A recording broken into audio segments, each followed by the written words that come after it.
I'll be watching TV with my 10-year-old granddaughter, and Paris will be on there. I said, I've been there. And she said, oh, you've been everywhere, Robert. You've been everywhere. Shut up. I'm getting tired of hearing it. Remember when my internet dropped out a while back? Yes. Well, if you pay your bill. Yeah, I haven't forgot that, Rick. Rick Ucchino messing with Dutch's internet. That's Rick right there. We're going to take that. Of the girls division. I created that. Nobody else wanted them. Nice. Vince Russo didn't want them. Jeff Jarrett didn't want them. I said, guys, what's the deal? And they kept saying, well, can we get enough girls? I said, well, there's 300 million people in the country and 150 million of them are women. I think we could find 12. We, the people. We the people. You got it. Yes. One of the best ribs that scared me the worst. I was first breaking in, and I went after my match. I went down to the dressing room, and I was sitting down, and two guys got in an argument. And one of them said, didn't I tell you to stay out of my bag? And it was a Japanese guy, and they were talking back and forth. And he said, I told you the next time I did that. And he pulled a gun out, and he aimed it at the guy. He said, I told you. Somebody lit a firecracker and threw it under my seat. And right when he pointed that gun, it went off. I swear to God, I almost hit the roof. It scared the living crap out of me because everybody loved it except me. But that was probably one of the actually most dramatic ribs ever pulled on me. You don't ever see a gun. No, imagine. I can only imagine. He hit the guy, and then the firecracker went off. I thought he'd shot him. Oh, my God. Yes, we are live on the True Hill Heat YouTube, Facebook, and Twitter for True Hill Heat 146. A huge thanks to Dutch Mantel, but we're getting back-to-back wrestling legends on this edition of True Hill Heat. We have the Star Maker himself, Kenny Bolin. We're going to be talking about the latest wrestling news. Producers, please hit the True Hill Heat intro.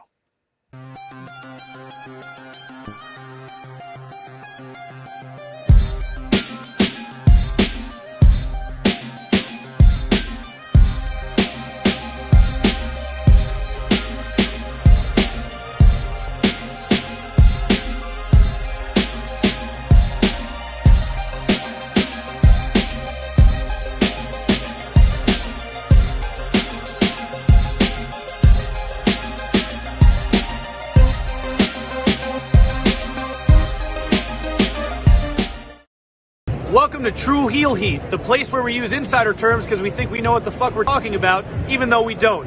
My name's Maxwell Jacob Friedman, and I'm better than you, and you know it. Hello. It is me, your True Hill Phenom SP3. We are live on the True Hill Heat YouTube, Facebook, and Twitter for True Hill Heat 146 Nuclear Relaunch. We are here to talk about the latest wrestling news, including the results from 2021 WWE Draft, AJ Mendez, aka AJ Lee, returning to wrestling for WOW Women of Wrestling, and Tessa Blanchard's association as well as a controversial new shirt from her, which Krssi Love is going to talk about, ladies and gentlemen. I know you're going to enjoy that. Plans for Roman Reigns versus Brock Lesnar, post-Crown Jewel, Will Ospreay coming to MLW, recap of all the week in wrestling, preview of GCW, Fight Club, and Impact Knockouts, Knockdown, plus much more. I am back once again with the beautiful, the lovely, the princess of all the True Hills, Miss Krssi Love. Good morning, everybody. Let's just dive in. Why are you trying to trigger me already, SP with Tessa Blanchard, huh? Trigger. And we have the resident True Hill alcoholic himself, the candle maker, the president of Titan Nation, Top Guy JJ.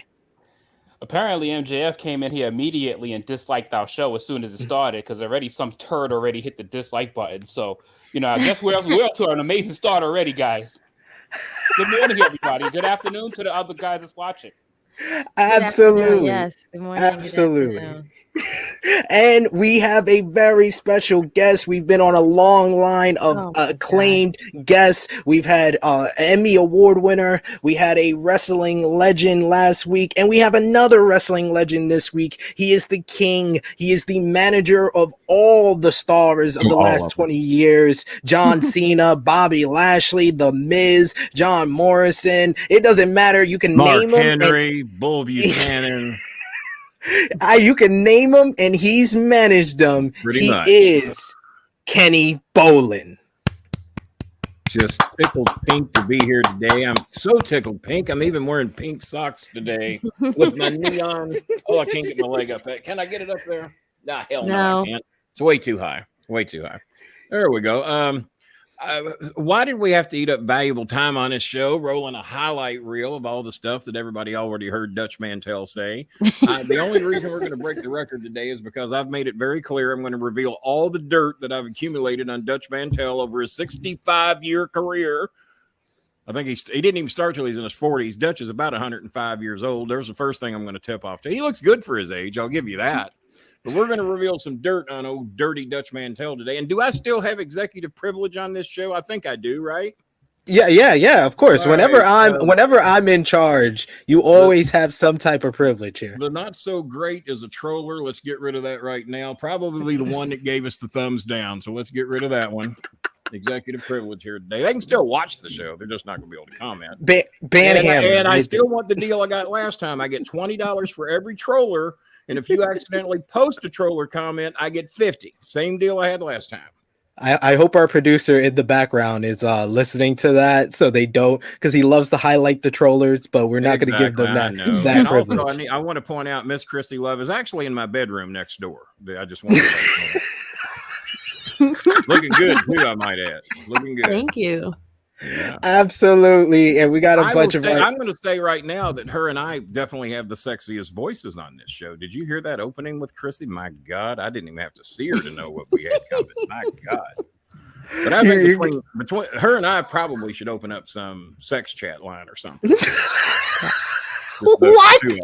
Well, you know, we both sound sexy. We look sexy. I think we do good. I think we could probably pull in $1,000 a day a piece. I mean, listen, hey. Yeah. Start it up, friend.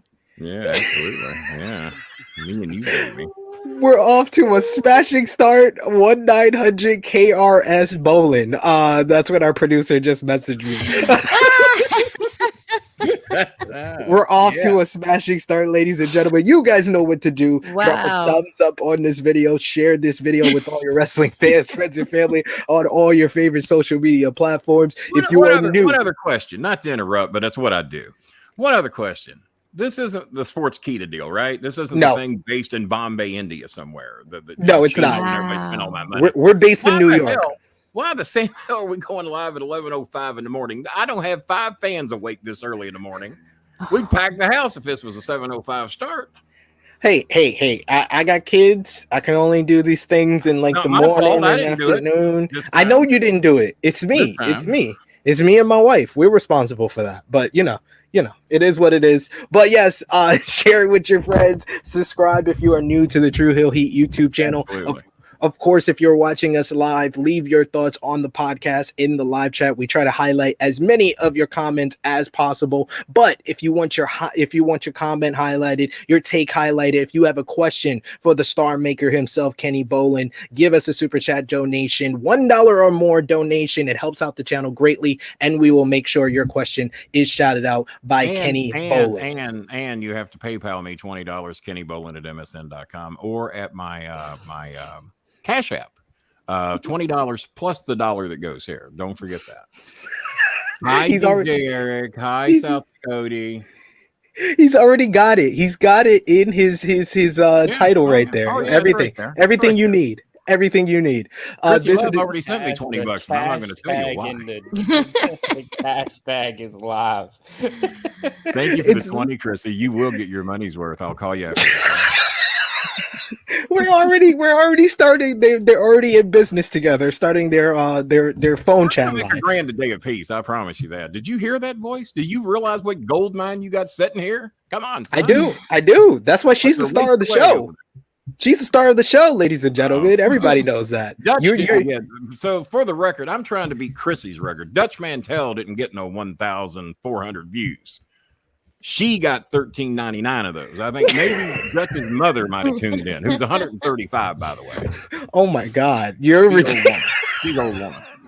we You know, probably you know what I would say to Dutch Mantell's mother if she was sitting here right now? I'd say, What would you the say? hell you doing here, old woman? You've been dead for 35 years. We have just entered Highlander territory, guys. Bob Hazelwood My in the house. God. He's not awake. He's in here. My God, this show is already off the rails, ladies and gentlemen. She's old woman, 135. We already I got think my Dutch is producer. still collecting her social security checks. To be honest with you, I don't think he ever reported her death. My producer in the background is saying 35 Krssi Loves is going to be the next person on the Speaking Out movement. This edition of True Hill Heat is brought to you Probably by. will. I think I just got named. I think I've been named during the show. Is brought to you by Warrior Wrestling Powered for TV. Huge announcement if you haven't heard already. You can now Has there become. ever been a speak out live on a show? Just call him out, right? I mean, I'm all for it. Hell, I was shocked I Never- wasn't named the first time. Never in the first 11 minutes of a podcast. I don't Yeah, think we've that's pretty ever quick. we've ever accomplished Yeah, that. that's pretty fast right there. You're already making history, Kenny. Where's everybody based from? You are Chicago, correct, or New York? No, New York. We're all in New York. Krssi? New York. New York? Whole group is from New York here, sir. Oh, good. I feel like an invader. All right. Well, No, I'll just I'm- do the best I can here. From I lived in the Wait, South for a little bit, though. I'm just curious. Why is SP from Chicago? I'm trying to figure this part out. Somebody on the show was from Chicago, wasn't they? Didn't we deal with somebody? And of course, you got that was Phil. Ricky And we have the Cheapo Stack from King that's from Cincinnati. Chicago too. That was Phil. That was Phil Lindsay. Cheapo's an embarrassment to Cincinnati. I mean, my God, he's the reason we lost the daggone playoffs. The minute they made him some type of on-site reporter, they tanked and the season went away, and the Cardinals win 17 in a row. It was an inside job by you, Cheapo. I'm telling everybody how that went down. 2 weeks in a row, we're shooting on Rick Ucchino. It's great. I love it. He's worth shooting on. I love it myself. Did Dutch get in some stuff on him too? I hope. Yes, he did. Yes, he Good. definitely did. I'll He help definitely out. did. I'll do what I can.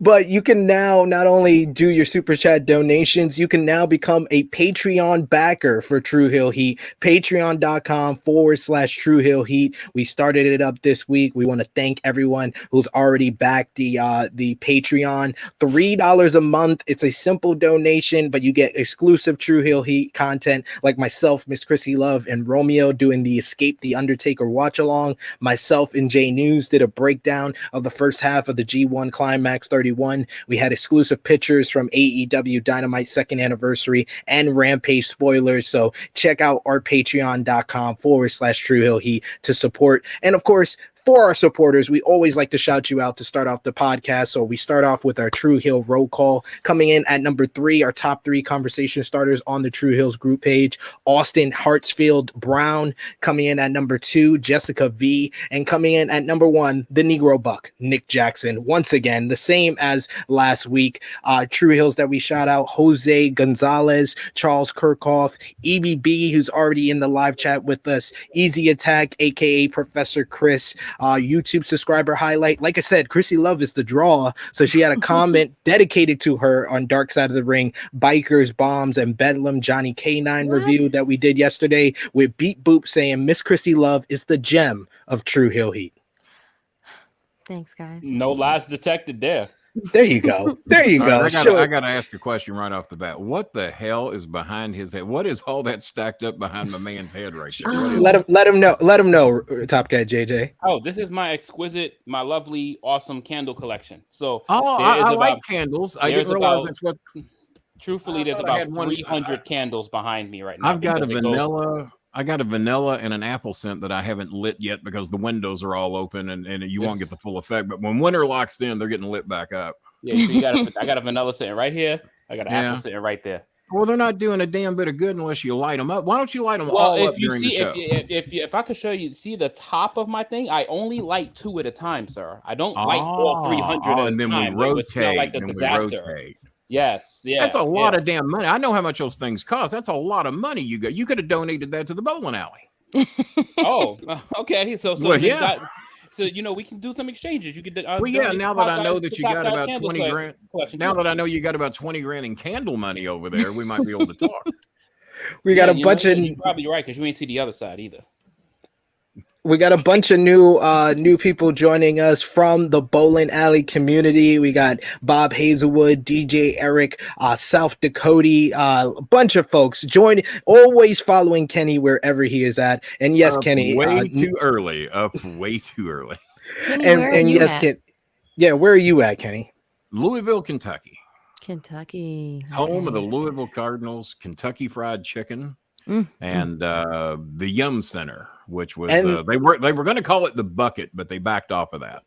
And the great OVW, which brings us to our first the Kentucky Derby, of course, right here. Yes, our first segment, which is giving Kenny Bolin some questions. We want to get to know you and your illustrious career. You don't want to get to know me. Yes, we do. Yes, we do. We're getting in depth, and you are one of the lead heel managers. No, from I wasn't the OV. one of the lead managers. Let me correct you right now. I was the lead manager. let him know. I stand corrected. I Let him sent know. 54 men to Correct the that WWE. man. My closest competition sent one, and that was Dave Batista. And I said, well, you can have that one. Good choice, sir. Good choice. There you go. There you go. Even though politically we are very much aligned. Me and Batista are like that politically. No. But yeah, I tried to give a rundown at the start. Give him a rundown of some of the stars you have managed in your time as a professional wrestler manager. We started out with my first ever member was Bull Buchanan. He was the first person I sent to the WWE. Then not long after that, we acquired Rico Constantino. Not long after that, we had John Cena, of course. We had Sean O'Hare. And for some reason, my son is calling me during the show, so we'll just have to let that ring. And go away, kid. You bother me. So see if that works or not. And then that led on to wrestlers such as Carlito, Shad Gaspard, Sean O'Hare, as I mentioned earlier, Lance Cade. Unfortunately, we've lost a few of those over the past few years. Lance Cade was like a son to me.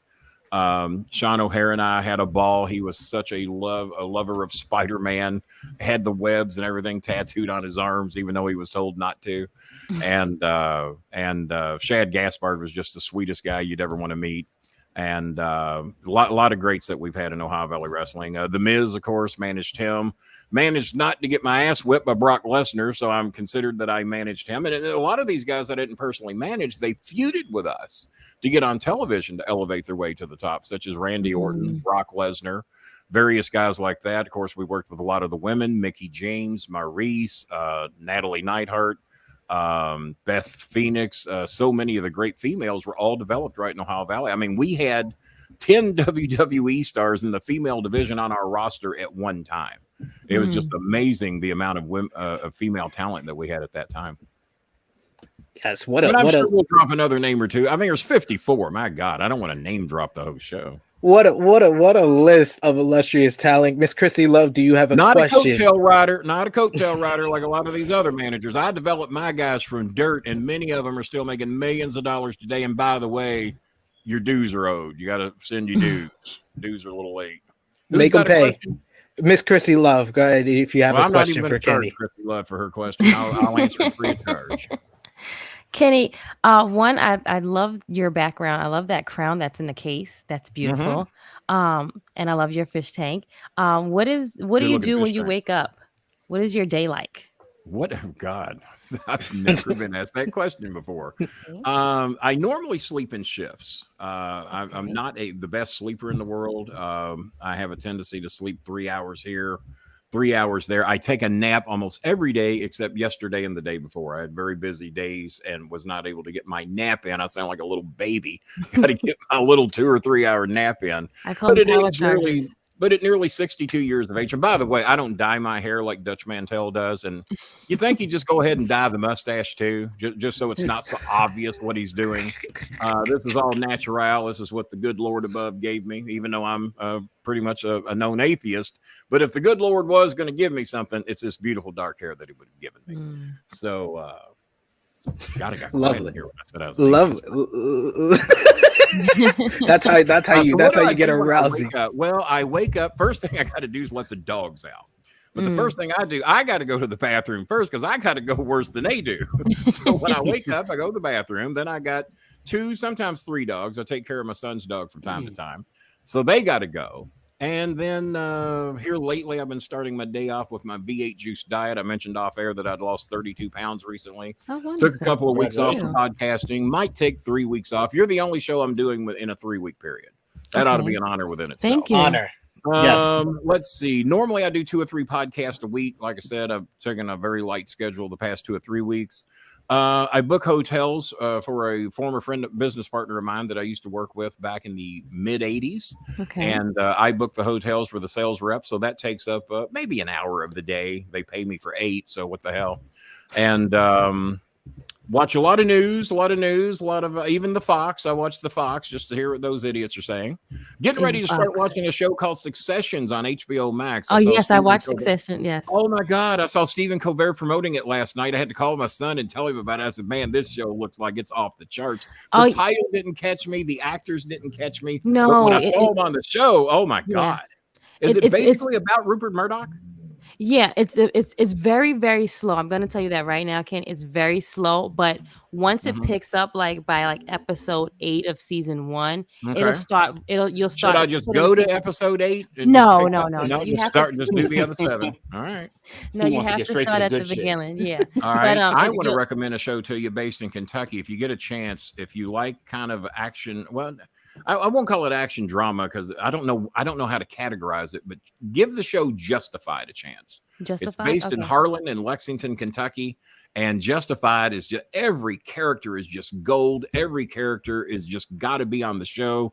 All of them are like Emmy award-winning actors, whether they want them or not. They should have. And you check out Justified if you've never seen it. What platform?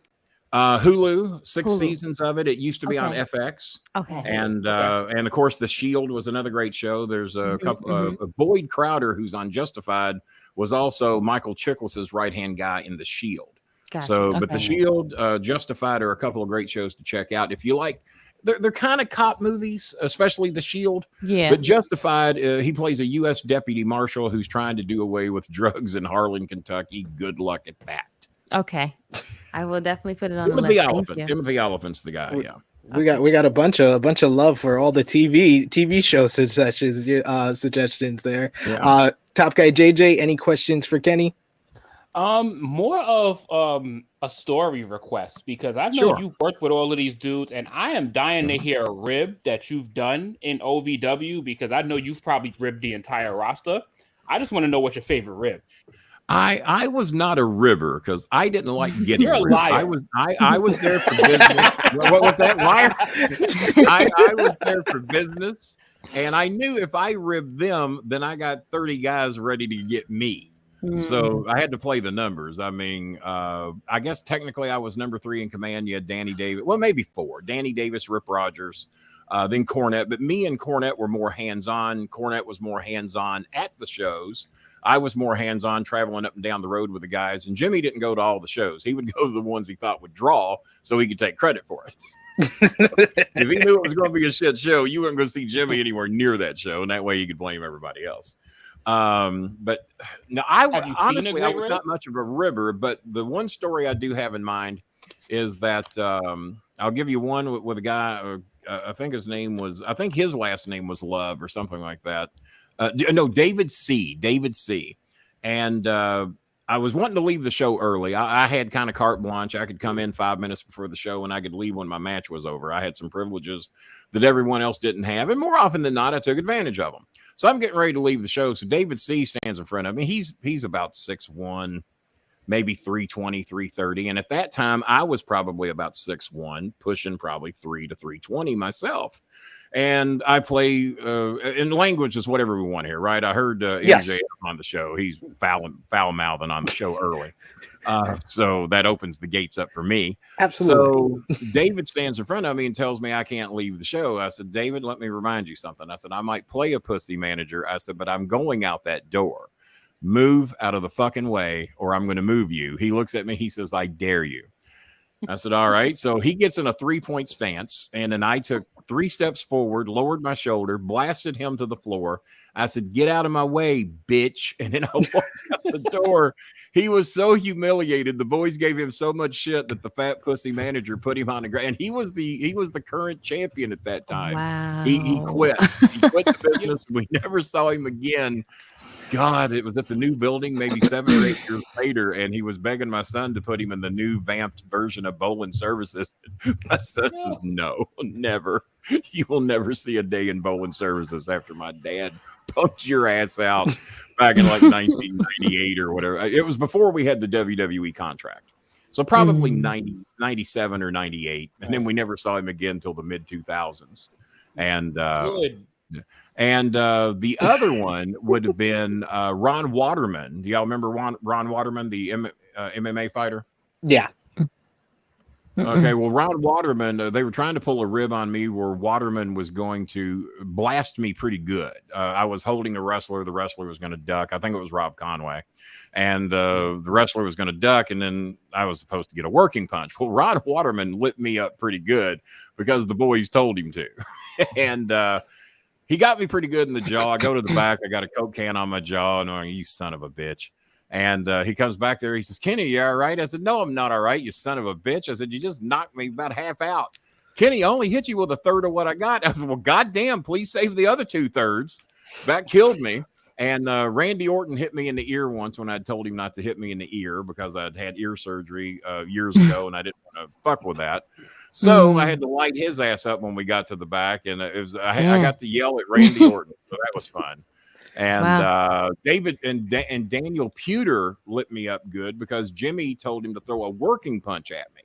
He says, Daniel, because Daniel didn't know a lot of the terminology. As you figured out when he damn near beat Kurt Angle's ass on television because they didn't think he could. Jimmy's getting in Pewter's shit, and he says, "You don't know." He says, "Do you know what a working punch is?" He says, "Yeah, of course I know what one is." He says, "Do me a favor, throw a working punch at Bolin's shoulder and show me how to do a working punch." That stupid fuck about knocking me through a goddamn wall. Knocked the shit out of me. I said, "You stupid motherfucker! Do you not know what a goddamn working punch is?" He said, "Well, when he said working, I thought he wanted it to look good. That's why I hope the fuck it looked good." About broke my goddamn shoulder, so. More it was me getting ribbed by dumb fucks than it was me ribbing anybody because I didn't want to open the floodgates up to all them trying to get back at me. So I was not much of a ribber like Owen Hart and Davey Boy Smith and those guys. They would rib the shit out of you. JBL, all those guys, you know, they would rib the shit out. And I didn't want that because there's way more of them than there are of me. So I tried to play cool and stay out of that shit, believe it or not. We got a super chat donation with a question here from Neil Jackson. He never donates that much on my show. He said $1, you dumbass. Quit giving him all that goddamn money. Stupid fuck. Hey, that's a goddamn Hoosier for you. He's loyal to the True Hill Heat fam. He's loyal to the fam. So, Kenny, are you? One other accomplishment I want to brag about: I have beaten almost every world champion there is. I've beaten the AWA champion Jerry the King Lawler. It was by disqualification, but I still won. I've beaten the WCW champion. Which I think Cena held that belt at one point. The WWE champion. Well, he didn't actually hold it when he was in WCW, but he held it when they brought the belt over. World title. You know what I mean. But I've beaten Cena. I've beaten Mark Henry. I've beaten Big Show. I've beaten Rico, which he still to this day does not like me talking about. Rob Conway, the NWA champion. Mark Henry, I think I might have mentioned. But normally, if I beat you, that was the greatest day in your life because that means you were getting ready to get called up to the WWE. So you wanted to lose to me. That was your ticket out of OVW and to go make the big money. But someone figured up that I'd beaten every major champion that there was. Whether they were champion at that time or not is another story. But trust me, when I didn't even know I'd beat Lawler. He got disqualified for trying to give me the pile driver.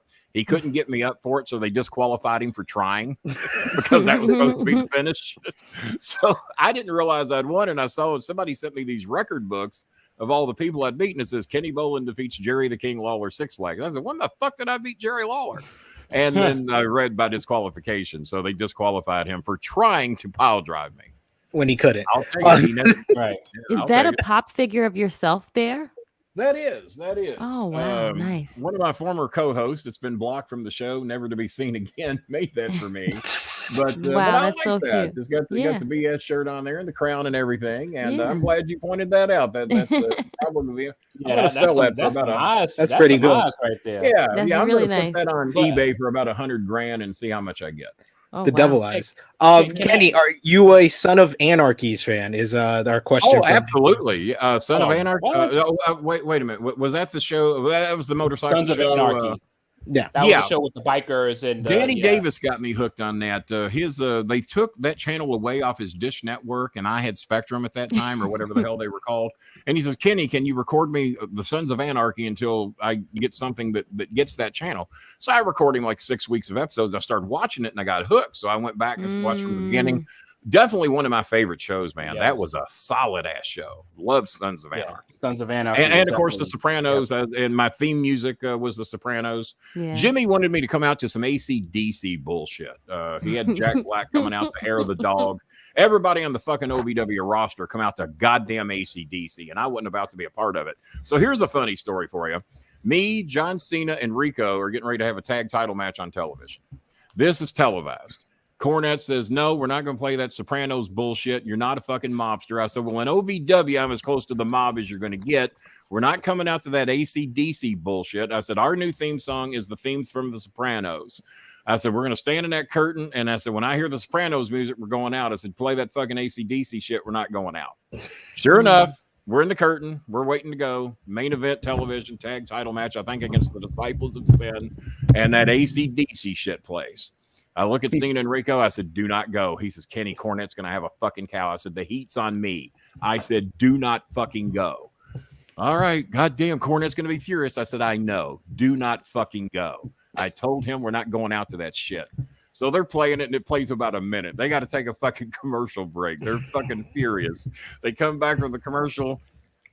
Sopranos music, and out we go. And Jimmy was hot as a fucking firecracker. I said, "I told you we're not going out to that shit." I said, "We just stayed in that goddamn curtain all night long. Heat's on me. The boys wanted to go." I told Rico and Cena, "Do not go. We're staying till we hear our fucking music." And we got our music, and it never changed after that. That's how you get it. People thought I had. That's how you get the stroke. If I'd have pulled that shit in the WWE, I'd never been seen again. But we was going to kill a huge ass storyline over music, and I was willing to do it.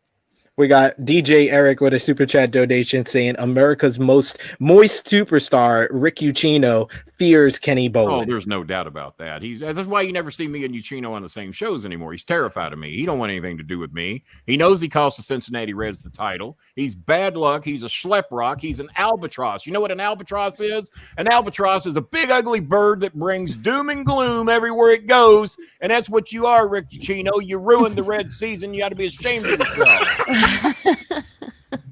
Shooting on Rick Ucchino, ladies and gentlemen. I love it. I love it. Cheapo, the albatross of the Sportskeeda Network, the big ugly bird that brings doom and gloom everywhere it goes. Oh boy! Well, you mentioned me and Krssi Love. Absolutely. And he had to change his name to Candleman. I think Candleman would be a great name. Candle guy, JJ. Candles back there for crying out loud. Well, he never has to worry about being homeless. If he sells all those damn candles, he could buy Trump. No, absolutely not. I got to worry about being homeless anyway. But yeah, that's a great backup plan. There you go. Question for you, since you brought up Jim Cornette, can you explain? I didn't bring his name up. When yes, you did. Yes, you did. A couple of times. How did you meet Jim Cornette, and how was your relationship with him now? He was in a hot tub at the Oldham County Fair. No, we whoa. I was like, we're already off the rails here. No, he was in a hot tub with some. No, I won't go there. No, Jimmy and I were big fans of Jerry Lawler and Jimmy Valiant, Roddy Piper, those guys. And I had not met Jimmy before. I had just started going to the Louisville Gardens at about age 14. And about age 15, Jimmy noticed that I was sitting in the first row of the cheap seats. I would get there at 6 o'clock for an 8 o'clock show. You had to, or you couldn't get in. Louisville Gardens would sell out every Tuesday night. And if you weren't there at 6:05 in line to get the first come, first served seating. Now, of course, if you had ringside, you didn't have to worry about that. So I would get there at about 6 o'clock. Me and a lady named Lola Johnston, she would give me a ride down. She says, Kenny, do you want to go roller skating on Tuesday? Or would you like to go to the wrestling matches? I said, where Jerry Lawler wrestles? She said, hell yeah. Fuck skating. I'll go Wednesday. I said, I'm going to go see Jerry the King Lawler. So tickets were $2.50 to set in the general admission back then. So my mother would give me an allowance so I could go. I got $5. I got $2.50 for the show and then $2.50 to eat on after the show. We'd go to Kingfish, named it after me. It was unbelievable. They did that for me.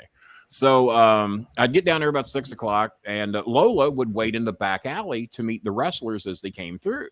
And the heels and baby faces all had to come through the same way. But back then, you didn't dare walk up together. Heels would come in.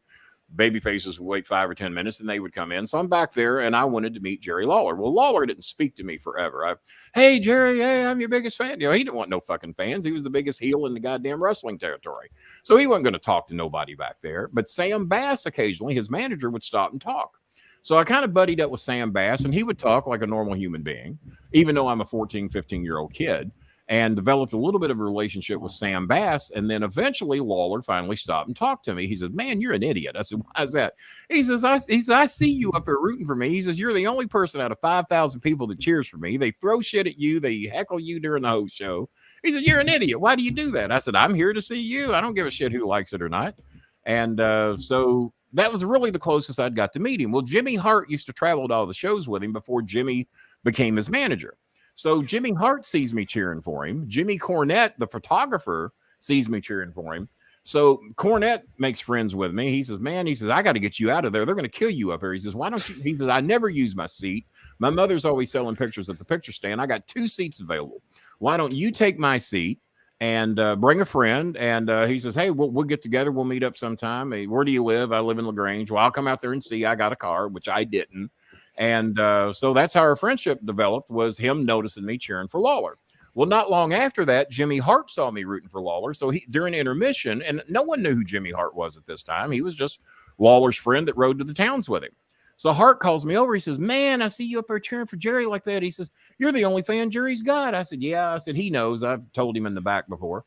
He said, so you met him? I said, briefly. I said, we just talked for a few seconds. He said, well, how would you like to come backstage and meet him? I said, hell yeah, that'd be great. He said, well, when the show's over, meet me here. I'll walk you back and introduce you to Jerry and let you two get to know each other a little bit. I said, well, that's great. So he takes me back. Well, Christine Jarrett ran a strict camp. She did not like fans of anybody. She didn't even like Cornette going to certain levels back there. He went back there to take his pictures. He was not allowed to go down into the locker room area.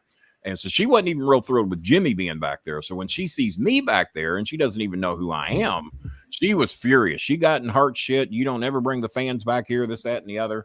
And then, of course, eventually it went to where we got carte blanche to go back there. But if it weren't for Jimmy Hart, I'd have never got that face-to-face meeting with Jerry to really talk and have no fans being around and everything, and develop a friendship with him. Jimmy and I got to be best friends for the better part of 45 years.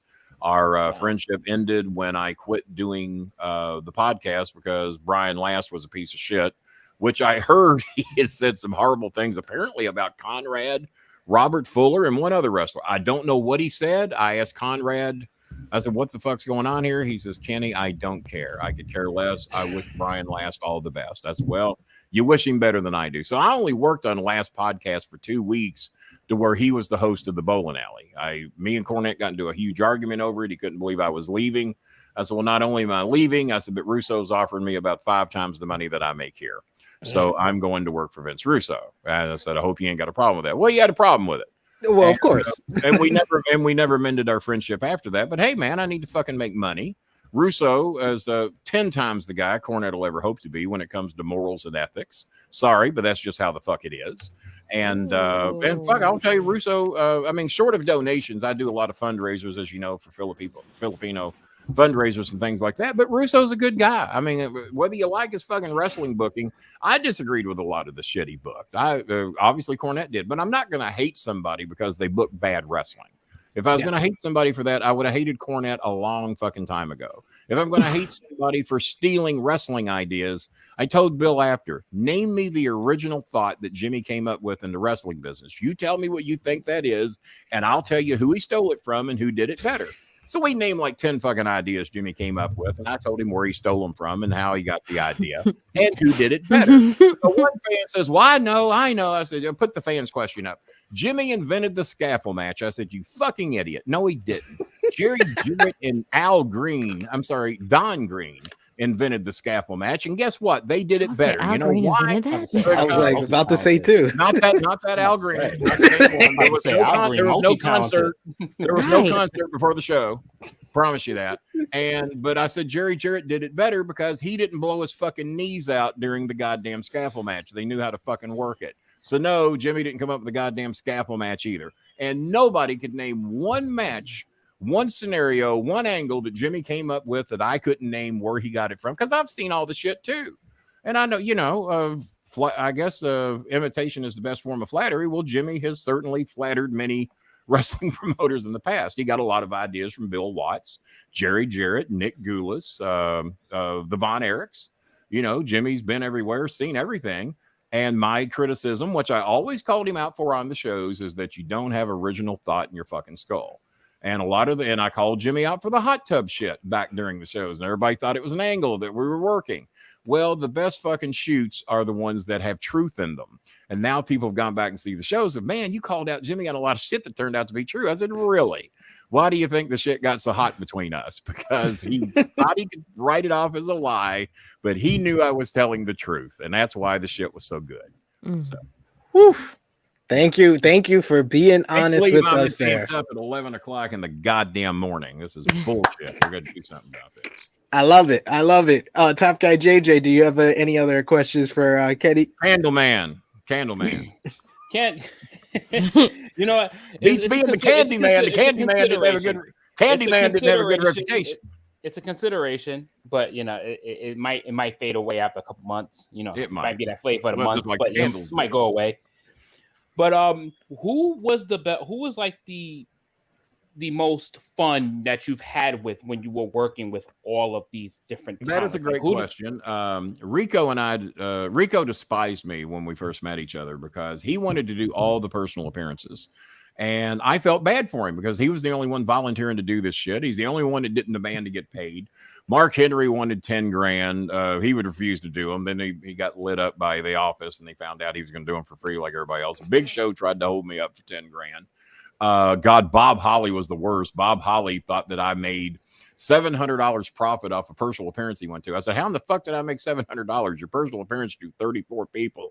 How do you think I made $700? And if I did, how do you think you're entitled to it? Nobody fucking came to see you. So he was going to beat me up at television and that I was going to give him $700. I said, you might be able to beat my ass. I'm not a roided up fuck like you. You probably can beat my ass, but I can assure you this, you're not going to get no fucking $700. So beat away. And by the way, you'll be done in the wrestling business when you do it. So if it's worth that much to you, go ahead and beat me up. I'll be at TV. Take your best shot. So, of course, he's cutting a promo on me in front of everybody at television. He's telling everybody what he's going to do to me. And Jimmy says, what the fuck's the matter with you? He says, your boy Bolin stole $700 from me. He looks at me. He says, Kenny, how'd you steal $700 from Bob? I said, Bob thinks I made $700 off that personal appearance today. He looks over at Bob. He says, first of all, dumb fuck. He says, we do the personal appearances for free around here. I don't get paid. Kenny don't get paid. Especially your ass don't get paid. It drew 34 fucking people. Nobody made no goddamn $700. Let me tell you something. You're either here to help or you're here to fucking go away. He said, if you're here to help, fucking stay, participate on the show. If you're going to be threatening to beat up people over mythical money, get your fucking ass out of here. I'll call Jim Ross and let him know what a fucking dick you were. Now, you going to stay and help or are you going to fucking keep causing fucking trouble? And then he just turned and walked away. I'm here to help. But yeah, he was going to beat me up over thinking I made $700. I wish the fuck I could made $700 off Bob Holly. Nobody gave a shit about him in WWE. That's why he was here. And then nobody gave a shit about him here. Nobody gave two fucking shits to go see fucking Bob Holly. And thank God he wasn't here long. And we got as far as having fun, Rico was the most fun. Once Rico realized I was trying to protect him and didn't want him doing all these free personal appearances, he saw all of his stuff in my trunk. I said, well, my trunk is my office. That's where I sell my bootleg movies. This is where I set up personal appearances. Everything I do is out of the trunk. The fact that you're in my trunk means that you're on top priority. I said, but you're the only one that volunteers. So Rico and I started going out as heel and face, doing personal appearances together. And then I talked Jimmy, finally, after 6 weeks of begging him to let Rico come back as a heel. Jimmy said he wouldn't make it as a heel. He'll suck. No, there's no way I'm going to do that. He's my top baby face. I said, he'll also be your top heel. The story is that nobody gave a shit about Rico. No one contacted him. Nobody wrote him, but good old Kenny Bolin, who's obviously trying to cash in on him.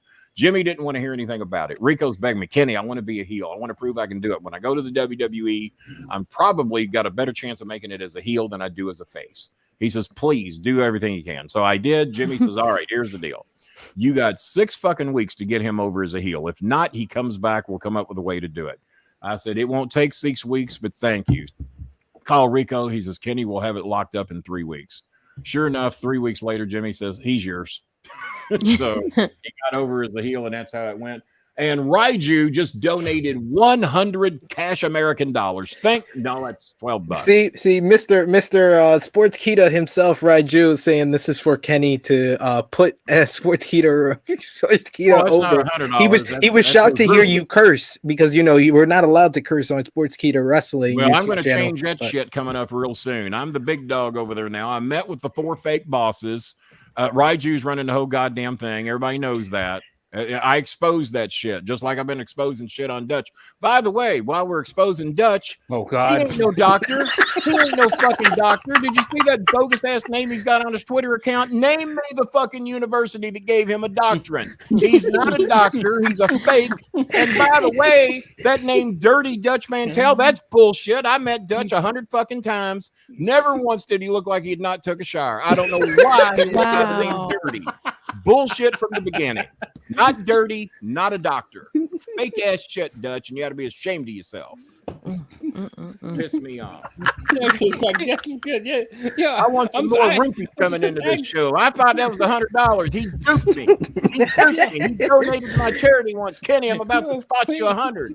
I thought he was sending me $100. He sends me 100 rupees. I said, God, that might be worth $200-$300 in American money. I looked it up. He sent me $12. It's $2. It's $2. I got to ask about more fun stories. He fucked me worse than I thought he did. So that's $2 of our money. Yeah, $2 American. Oh my God! Okay. 50 cents each. Well, don't empty the bank, Raiju. Jesus. Oh man, lovely Holly stuff. Wanted to beat up Kevin Nash too. Well, I feel honored. I need a drink. Oh, I've already started. Got a drink. I'm so broke. I'm drinking discount Mountain Dew for crying out loud. On deck. I already knew I was going to be on deck for this. Yeah, I love it. We got 23-cent Mountain Dew over here. We got a couple of great comments. Mixed partial fart saying Bob now Holly he's deducting from my check. Look, post that shit. He's deducting the $2 from my check. Oh, we got Raiju saying $2 that will deduct from your pay next month. I'm going to be on next Friday's show with you, cheapo. I'm going to expose that little bitch, and then I'm going to expose Dutch Mantell. I'm going to expose more shit on him, and I'm going to cuss like a fucking sailor, and ain't nobody going to do shit about it. Yeah, I'm a big dog around here now. You lucky I don't own this goddamn company with all these goddamn $2 donations. Crock of shit. Fed up with it. I'm in a mood. Can you tell I'm in a fucking mood? I love it. Yeah, I love it. Don't ever write me again, Raiju, unless it's got $100 PayPal donation attached to it. This all led from asking about a fun story. all spiraled. It spiraled from there, ladies and gentlemen. It all spiraled from there. I told you this was going to be a 4-part episode. Dutch Mantell, dirty and a doctor. Fuck me. Oh, he had to open it on Dutch, and it was over. Dutch Mantell couldn't fucking yank a hangnail out of somebody, and he wants to be known as a doctor. Shit. Oh, EBB saying poor Raiju. Poor Raiju. Got to dye that big ass goddamn mustache hanging off his face. DJ Eric says cheap Raiju. Yo, I don't know. Cheap Raiju, LU cheapo, the whole bunch. Are you back, sweetness? Are you back? Yeah. I don't know what was the last time. The only reason I'm still on this show is that she's still with us. Don't be scared, EBB. You could donate and you can get Kenny to shoot on you. You better be fucking terrified if you're gonna send another cheap ass $2 donation, trying to make me think it's $100, think I'm stupid or something. I know what a goddamn rupee's worth. Yeah, you ain't the only one that got caught on that though. I got caught the first time. Yes, that's how we all signed our contracts. We signed in rupees. We thought we were rich. Yeah, he was elated when he saw that 100 and they found out it was hell yeah. I thought it was something. It was actually Vala B who donated 100 rupees, and then I realized it was $2. He sent me a donation once where I owed him money. I don't know how the fuck you do that. He said the negative super chat. Yeah, I owed him $8. EBB, the £1 is actually more than 100 rupees. What's rupees? It's Indian currency. Oh, you haven't played Zelda before? Yeah. No. Oh, well, they're fucking you over too, I guess. I guess I need to be your agent. There you go. Take care of. I'm about to take over his goddamn network. Not your Miss Krssi Love. I only take over successful networks, so don't worry, you're safe. Miss Krssi Love, you have a question for Kenny? I don't have any more questions for Kenny. He answered all of my questions. Oh. See, you scared her. You scared her. He was looking forward to the Krssi question too. No, well, I see your dogs keep looking out the window. Yeah, they love looking out the window. The brown one is Scooby. Is he not there? He does look like Scooby. I was saying that, but I didn't want to mention it. But Scooby, you want to do appearance? Come here, Scooby. He keeps looking out the window, and I was like, he does look like Scooby. We got Slam and Sammy. He's got the keys to the car. He might have went driving or something. Slam and Sammy Joe. Slam and Sammy donated more than Raiju. How about that? He donated more than Raiju. Scooby turned heel on Unbelievable. I got to pay for this fish tank, you assholes. I got to feed these goddamn fish. Let's get the money coming in.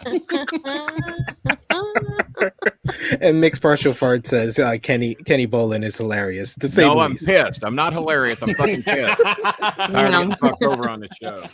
What's your drink of choice, Kenny? My drink of choice, my favorite drink is probably vanilla Coke, but they now, due to all the shortages on every goddamn thing, which I saw on the Colbert show last night. My son goes shopping all over Louisville. He says the shelves are empty because they can't get anybody to work and anybody to stock the shelves. But I like vanilla Coke. I like cherry Coke. I love pineapple Mountain Dew, pineapple coconut. There's a pineapple Mountain Dew? There is a pineapple coconut Mountain Dew. Oh my God. What? Oh my God. They don't have that one in 0 calorie yet. They got 0 calorie mango Pepsi, which is fucking awesome. Wow. But I highly recommend. You don't get a lot of shit, Krssi. Suck up the calories.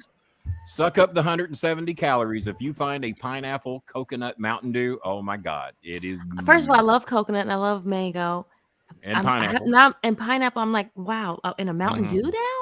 I'm intrigued. I have to find that. Yeah, you got to find it. Don't. Oh, as a matter of fact, they have pineapple Fanta online at Walmart.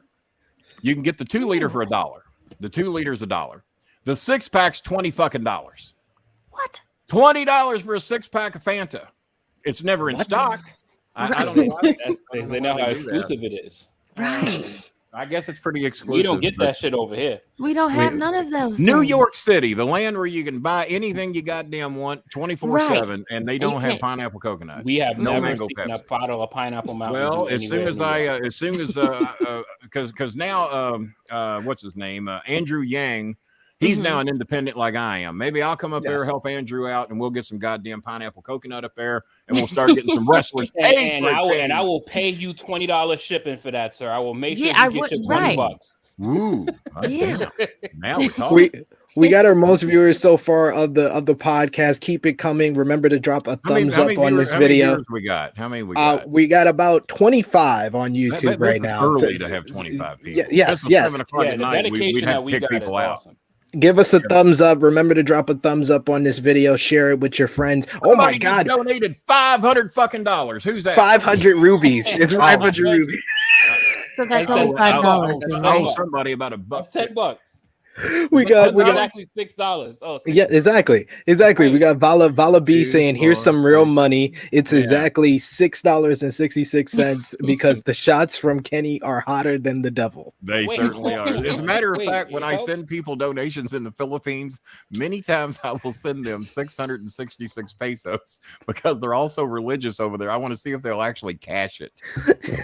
They're 84% Catholic in the Philippines, but you know what? They cashed that 666 pesos because they gotta feed their babies. I love it. We also got a super chat donation from Nick Jackson saying simple super chat because Hangman Page finally showed up to work this week. We will get to the week that was for professional wrestling, but my son is a big fan of Hangman Page, but I haven't seen much out him. Is he worth all the accolades? Because my son's a bit of a wrestling expert, and he says Hangman Page is the real deal. Do y'all agree with that? I agree. I do. Absolutely. Hangman Page is probably the most versatile dude in the professional wrestling right now. He can literally do it all. He can do it all. Can him and Omega sell out a house? Yeah. I think so. Yes. Based on the story they've built up, because it's been going on 2 years. Yeah, my son loves Omega. Omega's his favorite. What kind of microphone do you have there, Krssi Love? I have it's the blue. Oh, you got the version. I thought that was the blue. I wasn't sure. The Blue Yeti. Yes. I like that. Good looking microphone. Thank you. If you get a chance, watch Omega and Brian Danielson. There you go. Yeah, I don't want whatever Daniel he's going by this week. Right. He's got like that names. That was a great match, and I've never seen both of them live. Was it on last night? When was it on? No. That was what, 3 weeks ago? That was like 2 or 3 weeks ago. Somebody send me a link to it, and I'll make sure to check that out. I record everything on YouTube TV. It records. YouTube TV is the greatest thing in the world. You can record every channel 24/7, and it stores everything for 9 months. If you just click add to library, it records. So I record every wrestling show. I just rarely ever see any of them. I did watch all of SmackDown the other day. Last week or yesterday? I didn't see last night's show, so it was the previous week. Okay. I did watch all that, and I actually watched the Raw draft show through its entirety. I don't normally. That's 3 hours. See, Kenny doing his. He's doing his prep work for True Hill Heat. Kenny, I just want to say it was very, very cringing to watch that show on Monday. Wasn't the best. Somebody help me out. Did Asuka ever get drafted? No, she didn't, because she's injured. She's done, right? She's injured.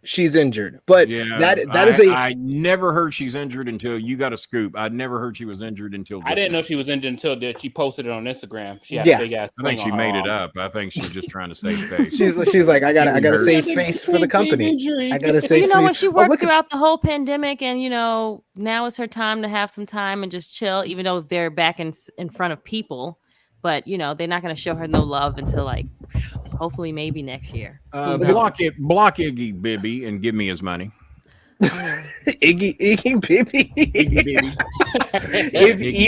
EBB saying, don't give any of this to Kenny. Hangman back and ready to hear JJ and Krissi's thoughts. Agreed. JJ is so versatile. So many fun title defenses incoming.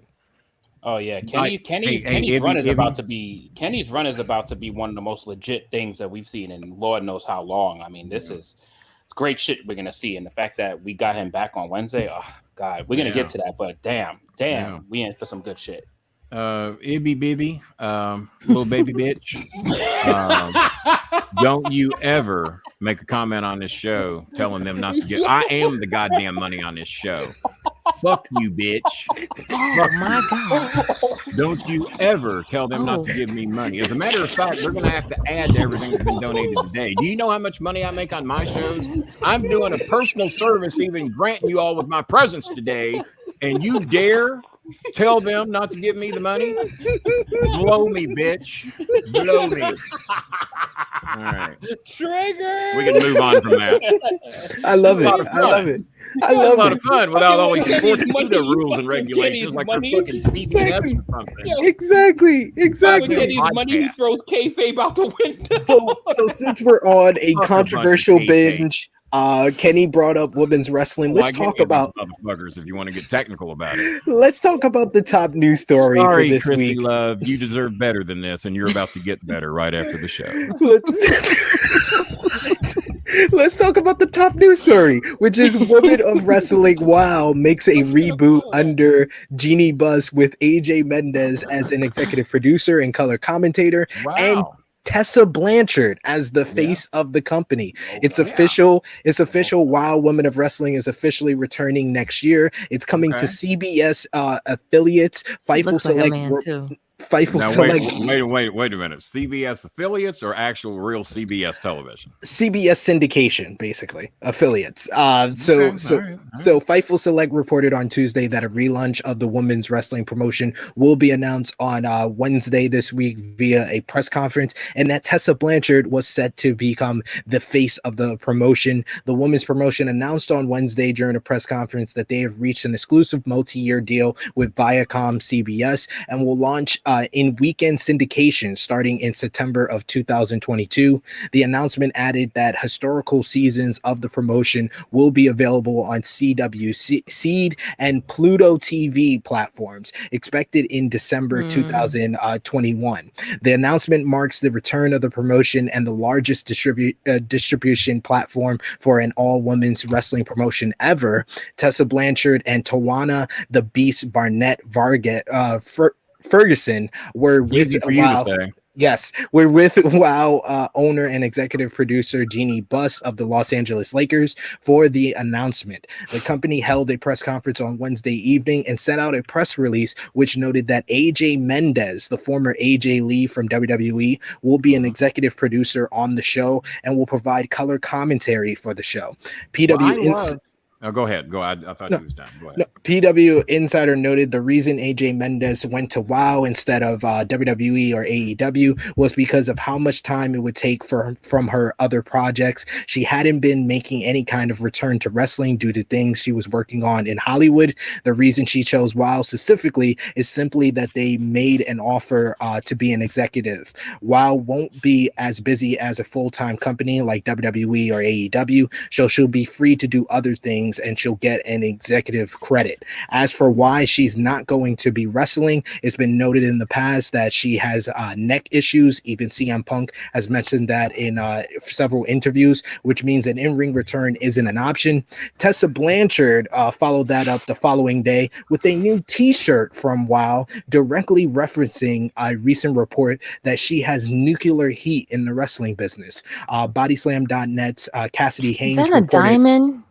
Yes, she's the diamond of professional wrestling. I guess. On September 7th, Cassidy Haynes reported that I don't know whose idea that logo was. That shit is ugly. That is trash, son. Nasty. Thank you. The former Impact Wrestling. Pretty people on the show think that's a nasty logo. I don't know what the ugly people think, but she's a nasty person, so that's that nasty shirt for a nasty person. I want to know more about that. I know very little about Tessa Blanchard other than I never really cared for her father. He was a real dick in the business when he was around. I know Cornette despised him. Krssi, I don't know what Cornette will say today, but what has she done that's gotten her the nuclear heat, and why would you make somebody like that the face of your company? I'll let Krssi take this. Go ahead, Krssi. You sound like you got plenty to say about it. Enlighten me, educate me. The apple doesn't fall far from the tree, sir. So I had a feeling. She is the same fuckboy as her fucking father. So that nuclear shirt is bullshit, and she can shove that shit straight up her ass because there you go. That shit is just disgusting. And she's a disgusting person. I'm not even gonna give her any more of my time because she's a fuckboy and I really cannot fucking stand her. So when I heard as many F words as I can in one someone told me she did something absolutely fucking disgusting. Is racism part of it? Yes, basically. That is correct. Basically, when she was doing a tour in Japan, she had an incident with the independent wrestler La Rosa Negra, who's the Mission Pro Wrestling champion right now, and she had a dispute with her in the locker room, and she used the N-word against her. Should have beat her fucking ass. Several women in professional wrestling came out and basically validated this report from like Allison Kay. Big Swole says she's tried to kind of solve the issue between the two ladies. It was reported by Cassidy Haynes that WWE and AEW wouldn't sign her anytime soon because she's nuclear and nobody wants to be near her. So anytime soon's the wrong answer. The right answer is never, bitch, never. There's no room in this in whether you call it a fake sport, movies, Hollywood. She wouldn't be able to get a job in Hollywood with a fucking reputation like that, and she shouldn't be getting a job in any pro wrestling company. Shame on WOW. They will not get any. As a matter of fact, WOW was the name of the first company I worked for. Nick Goulas's company was WOW, World Organization Wrestling. So they even bring disgrace to Nick Goulas's old company. Shame on them that you would want to make this the face of your company. It tells us who you're about. Shame on AJ for wanting her name on it. I think Punk and her should reevaluate that decision. Yes. Shame on them for wanting to put their fucking name on it. I will never give them a second of my time if that racist bitch is a part of the show. I know her dad was a bit of a dick. I didn't really know him personally, but as Dave Chappelle once said, they had a lot of people saying it. And reliable sources make the same lie. Yeah, I knew a lot of people backstage, including Cornette, that would all give me shit stories about Tully. And I think the only ones that liked him are the ones in his inner circle. And that might tell you a little something about the inner circle. You are who you stand by. That's why I know y'all probably don't do a lot of politics on this show. Anybody that supports Donald Trump, well, you're supporting racism, you're supporting rape, you're supporting child molestation. He's got 12 cases in court where he paid off families of children that said that he sexually molested them. 43 women have filed rape charges or sexual assault charges against him. Let me tell you something. If your Uncle Billy, had 43 family members claim that he had sexually assaulted them, touched them inappropriately, or raped them, Uncle Billy would not be a part of the goddamn family anymore. But yet we have 30% of this country that supports this president. Yep. You are who you stand by. And when you stand by fucking people like that, that's who you are. Fuck you. Yeah, I've given not so much money because these fuck faces don't donate much money anyway. It cost me a shitload of viewers. That's fine. I don't want you watching my fucking show if these are the people you support. Absolutely. So if you think this Blanchard girl is the ticket, fuck you, because you're standing by racism. If you think Trump is the fucking answer, well, I'm not a racist. Well, you stand by one, you support one, so you support. I have black friends. Yeah, sure. Oh yeah. Oh, I got one of my guys. Well, Kenny, I got lots of black people that work for me. I said Donald Trump had a lot of fucking black people that worked for him, and he fucked them over. So who gives a shit that they worked for you? Do you go to the movies with them? Do you hang out with them? No. Do you go to dinner with them? Goddamn, every fucking racist in the world hired blacks and Mexicans and Latinas to work for them, fuck them over and get them to work for less than they're worth, and then talk about them like shit behind their back. So I know. Oh, Kenny, we can talk about this all day long. Me and you should just do our own show. we might only get 5 viewers because it's hard to find fucking decent people that'll speak out anymore. But me and Krssi will do it. Krssi, you're a guest on my show anytime. Fuck these. Thank you. Yeah, I mean, listen, man, we probably don't cover politics that much, but we ain't running from that shit either. No, and I appreciate that. I knew that anybody would give me a forum to stand on, and I guarantee you, I've lost a shitload of viewers over this stuff, at least 30%. But that's fine. That's fine. I don't need it. I don't need it. Top guy JJ, any thoughts on this? Oh, Krssi covered it all. Krssi covered it, and Krssi knew some shit I didn't know. Well, the AJ Mendez part. I heard you call somebody the N-word. I just did not know. That surprised me. The AJ Mendez and I guess I don't know what the decision making is with AJ Mendez, or if AJ Mendez is out of tune. But I wouldn't expect her to make a decision like this to bring in somebody. It surprises me too. I wouldn't think that she would do that. Me and Punk have had our differences a couple of times over the years, and there's been times we've gotten along very well. Mainly him trying to rib me. He threw my briefcase down a bowling alley once, and he thought I was going to go get it, and I said, no, I didn't throw it down there. He just got called up to the WWE, and he got a bit of the big head. So CM Punk threw my briefcase that you see behind me over there. He threw it down the bowling alley that we were doing a personal appearance at, because it was the bowling alley. So I told him I wasn't going to get it. I didn't throw it down there. You fucking go get it. Well, he thought he was a big deal, and he wasn't going to do it. Well, the manager or owner of the bowling alley saw what he did, and he told him, no, you're the one that threw it down there. You're going to walk down the gutter. You're going to pick it up. And then after that, you're going to leave. And so he got kicked out of the bowling alley for throwing my briefcase down the lane of a bowling alley. And the owner did not find it one bit funny. Aaron the Idol Stevens was there. Aaron had to get in his shit a little bit. And so from that point on, I didn't really have too many problems with Punk. He just got a bit of the big head and thought he was a big deal and was trying to get over with the boys. And so, but he did. I must say, I never thought that there was a racist bone in Punk's body. And I'm shocked he would want his wife to be associated with this. I really am. That's the part that makes it really sad that, you know, we want to support women's wrestling and we want to support WOW, but I really feel like I can't support this brand because you've made this person the face of your brand. I don't care if you're going to not only even be on it. I don't give a fuck if she's packing around a bucket in the back for people to spit in. She doesn't deserve that job either, more or less to be made the face of the company because he's got nuclear heat.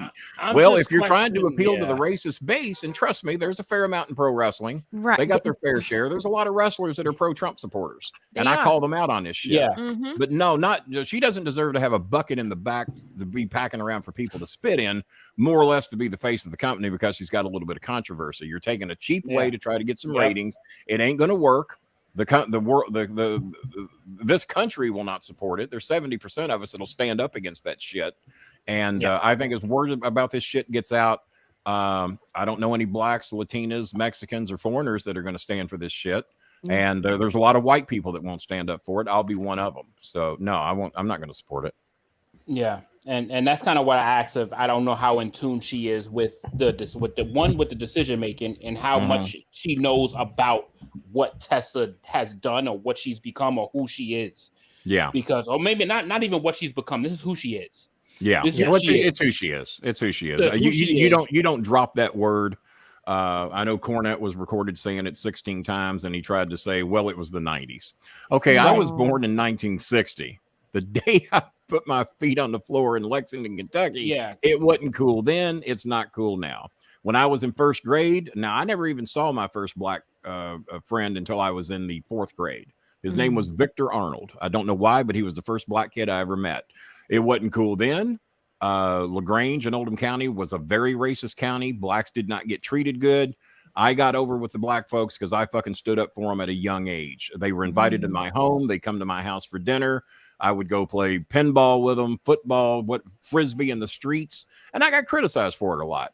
But nothing. And I buddied up with an Iranian girl back during Iran-Contra hearings, back when our people were held hostage. Well, this girl didn't do it. She was going to Oldham County High. She moved here to get away from that shit. So she didn't do it. So I stood by her and defended her when the rest of Oldham County High wanted to fuck with the girl. And I wouldn't stand for it. So no, I've always stuck my nose in the middle of shit that I know is not going to be popular, especially with racist. Thank you. I don't give a fuck. My father, in case you all don't know, my biological father, Raymond L. Stallings, was the leader of the KKK in Norfolk, Virginia. So I was exposed to a lot of shit. I didn't see much of him because I was raised with my stepdad, who wasn't the least racist motherfucker that ever walked the planet Earth, but at least he didn't lead the KKK. So I know what I'm talking about when it comes to these fucking people. And I have disassociated myself from about 90% of my family members due to that shit. And I don't miss them one fucking day, just so everyone's clear on that. Not one fucking day. If that's who you are, I got no time for you. White, black, or indifferent. I don't give a fuck. Thank you, Kenny. Thank you for sharing that with us. Well said. We got a comment here. If it was 3 white people on here, I'd be saying the same shit. It would not matter. For sure. Here we got Heel Steven saying it's like WoW knew the reaction they were going to get with Tessa, so they thought by announcing AJ Lee as part of the company would make people forget. Well, they were wrong. No. EBB says the thing with Tessa is that she's never apologized for anything. Just fake by the numbers apology where she didn't actually recognize her mistakes. It's similar to the Hulk Hogan apology in a lot of ways. We got here Slamming Sammy Joe saying having all the talent in the world doesn't excuse being a reprehensible person. Exactly. I felt like Tessa was one of the best women's wrestlers in the world, and now I have egg on my face for even giving her those type of props. Because I don't recall Cornette apologizing for his either. Yeah, but you can never do that. I don't recall Cornette apologizing, but what's he do? He gets 150,000 views a month or whatever he gets, and because there's a certain people that gravitate towards that shit and they're entertained. Well, he entertains me, Kenny. Well, shame on you if that shit entertains you. Fucking shame on you. Don't want you on my shows. Don't want you participating. Don't want you donating. Shove your money up your ass. Yeah, and majority of us, I mean, at the end of the day, like the majority of us viewed her differently until we found out who she was. Right. Once we found out who she was, eliminates all the talent that we think she has, because being that person nullifies whatever you were. Exactly. Right. That was like Hulk Hogan. Hulk that ruined us. Yeah. That ruined. That ruined us. Hero. Yes. When I met him at the time, and then when I found out what I found out 2 years later, I deleted the goddamn picture out my phone.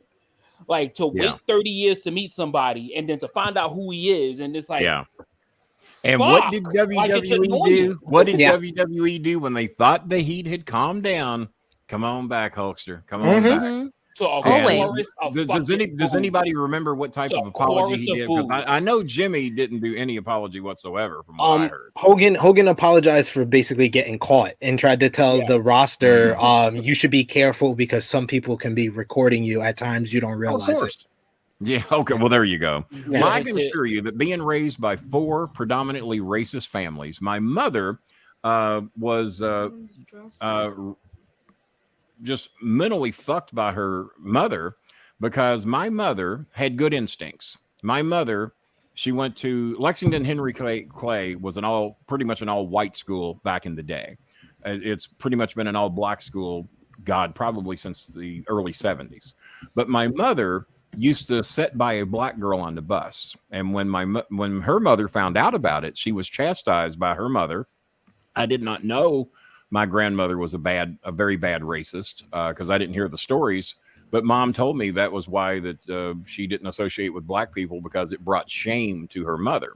Let me tell you why I don't speak to my father anymore, my biological father. He saw me in a wrestling magazine posed with 2 black girls that we were promoting at OVW. The magazine apparently was one of the national magazines, and we got a nice story written about us in the magazine. My father saw it. He called me. Ray Stallings calls me. 2008, I think, was the year. Calls me up. He says, Kenny, and he spoke like a Southern general. He had that Norfolk accent. He sounded like he fought for the Confederates, if you listen to him talk.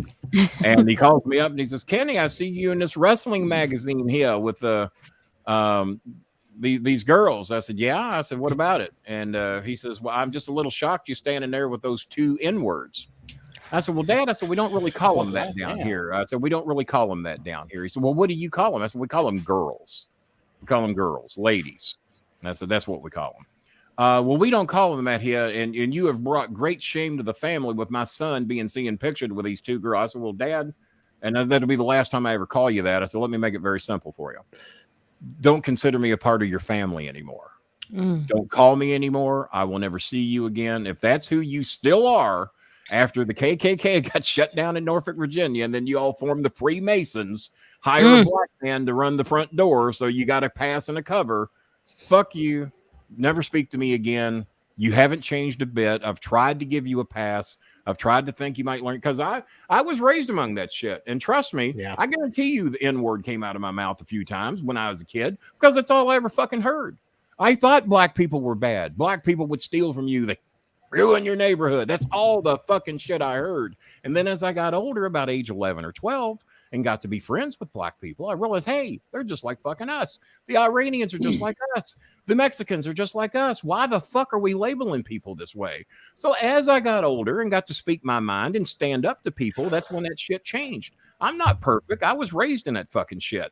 Racism is taught. You're not born with it. If you have a Mexican, a black, a white, whatever nationalities you want to throw in there, and you let those kids kind of raise themselves and keep fucking parents out of it, there's not going to be a racist bone in their body, because racism is definitely taught. It was taught to me, and then I got old enough to stand up to it. Most of my family never evolved. My brother, I don't speak to him anymore either.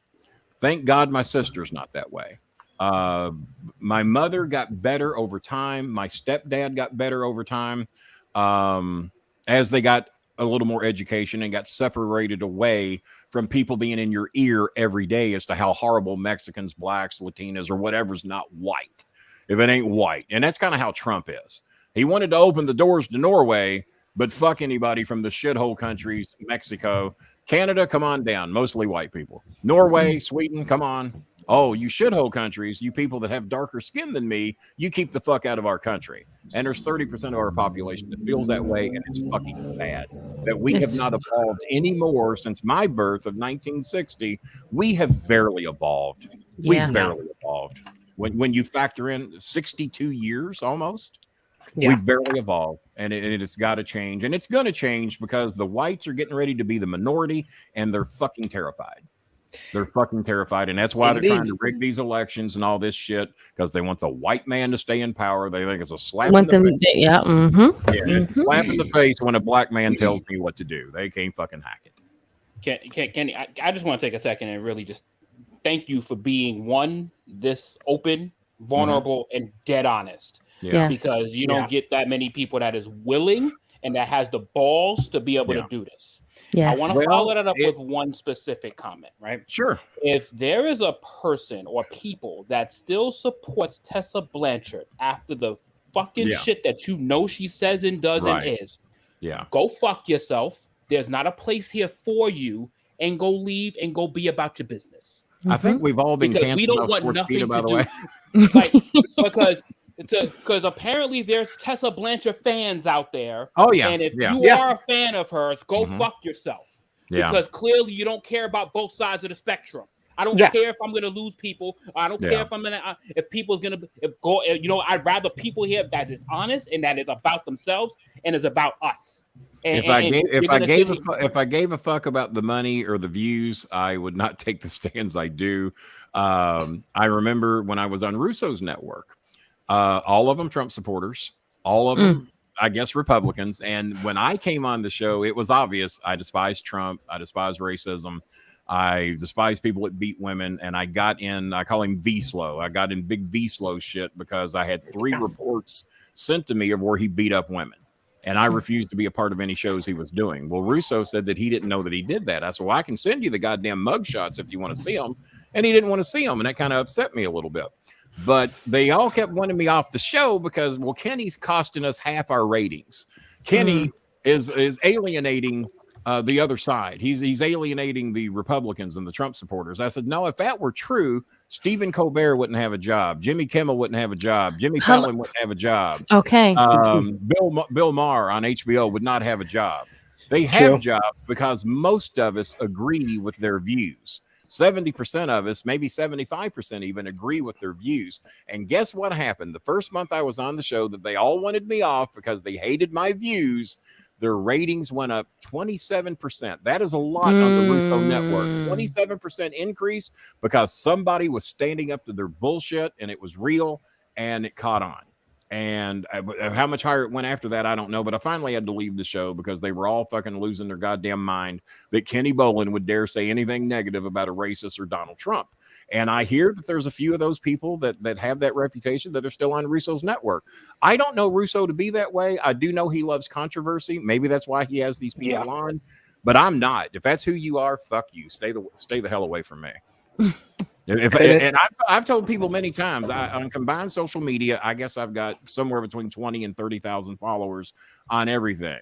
I can wake up and have 10 followers as long as they're decent fucking people that care about people, want to help people less fortunate than them, and they're not racist. I'll take those 10 and be happy as a fucking pig and slop. No fucking jokes about pig and slop. I don't want to hear it. Too easy. But yeah, no, thank you. Better You not guys. be that easy. I lost 30 pounds this week. You guys put it perfectly and addressed this topic very well. Well, I love Krssi to death, man, and, because I didn't know we were going to hear the F word come out of Krissi's mouth. But when we start talking about that shit, it's such always that lit that shit up. Always when it comes to Tessa, you can guarantee Krissi's going to say that. Sad. It's so fucking sad because hearing the women of wrestling were returning to the scene was supposed to be a thing of pure glory. Hearing AJ Mendez coming back to the professional wrestling scene was supposed to be all good news. It should be. This cancerous She's thing a hell of a overshadows talent. it all. I love her One talent. thing overshadows it all. Yes, maybe we'll touch on it a little bit more on our Patreon with our post show. 6 or 7 years, I've been promoting and begging for WWE to give the women their own show. You got fucking 7 days a week. Give the women their own show. I've been saying it for 7 fucking years. It's well documented. They had their own pay-per-view, which I think you and I said did very well. You backed me up on it. You said you knew it did well. Give them their own fucking show. Make it 2 hours. Make it 2 hours. Doesn't have to be a fucking 3. Raw should be cut to 2 hours. That way it will be less for an extra hour. But no, give the women their own show. Give them fucking 6 months to see what they're made of, or give them a season. If it don't work, you can always cancel it. But it is going to work. And the men fucking know it. The women are in the main events a lot on Raw and SmackDown for a fucking reason. That's the matches people want to see. Sometimes you buy their shit more than you buy the men's shit. Give the women their own show. Don't give it to them. They fucking earned it. Give them what they have earned. Give them 2 hours on Wednesday night. Sunday night, I don't know. Fuck, give them a fucking night. They don't start listening until we have to like make certain, like, you know, when we said give the women a chance, like we had to change. They changed everything. When we go on social media now is when they start listening, and then when they say, oh yeah, we're gonna do these things, they don't do them, which is unfair, which is really, really sad. And you know, it makes me sit back and like, okay, well, why am I giving you my money for this product if you're not listening to the fan that want to see these people? Right. Well, it's because of who's in charge. It's because of the men in charge. They control this shit. It would not kill them. I mean, goddamn, NXT got a shot, but you can't give the established women who are main eventing your shows their own show. And if you want to be a valet and manage men, that's cool. There should be a spot for them. Not everybody can fucking work. Miss Elizabeth never got paid to be a worker. She was a valet. I don't think she worked a match in her life that I can remember. So if you want to be a valet the men, be the manager. Who's the one that just got brought back to WWE, but they're not really doing that much with her. If you say her name, I'll know it. The one that went away because she had a successful Twitch account or something. Paige. Paige is the one with not Paige. No. Zelina Vega. Zelina. I love Zelina. Very talented, great fucking talent. She can valet or work. She does very good at both. She does both. Yeah, she is great at both. But if you want to valet the men on Raw and SmackDown. But give the women their own show. I've been saying it for 7 years. I said it on Cornette's show, and I haven't heard too many people tell me I'm an idiot. I mean, most people, I think we should. So why are we not doing it? Because executives in charge, for whatever reason, are terrified the women are going to stomp the men's ass, and I think there's a good chance it could happen. It doesn't even have to be 2 hours. You can actually give them an hour show on like YouTube or like the matter of fact, you have the network. Well, YouTube's too easy. Fuck, I got a goddamn show on YouTube. YouTube's too easy. Right, they have the network. Do the network. You have 205 Live, ABC. Any of there's a lot of cable. It doesn't have to be primetime fucking Fox. It does not. I'm shocked SmackDown's on Fox, to be honest with you. We'll replace fucking main event or 205 Live. I mean, we'll talk about this a little bit more on the post show because we got to move on, guys. To what we missed. We don't got to. Well, we I don't want to have you here for 3 hours, you know. We had what we missed with AEW Dynamite this week with the return of Hangman Page, as we mentioned earlier. They did 1.5053 million viewers, which was down from last week. 0.37 in the 18 to 49 demo. It's actually their lowest rating since September 1st, but it was the second anniversary show with Hangman Page returning to a huge pop from the Philadelphia crowd as the Joker in the casino ladder match and defeated Jon Moxley, Pac, Andre El Idolo, Lance Archer, Orange Cassidy, and Matt Hardy to earn a shot at the AEW World Championship. Kenny Omega, Adam Cole, and the Young Bucks of the Super Elite defeated Bryan Danielson, Christian Cage, and Jurassic Express in an awesome 8-man tag team opener. Sammy Guevara beat Bobby Fish in Bobby Fish's debut with AEW as he is officially signed with the promotion, and Sammy Guevara retained the TNT Championship. After the match, Scorpio Scorpio Sky, Dan Lambert, and American Top Team jumped Sammy until Chris Jericho and Jake Hager made the save to set up a 6-man tag team match with the Men of the Year and UFC Hall of Famer Junior Del Santos versus Inner Circle in Miami next Friday on AEW Rampage.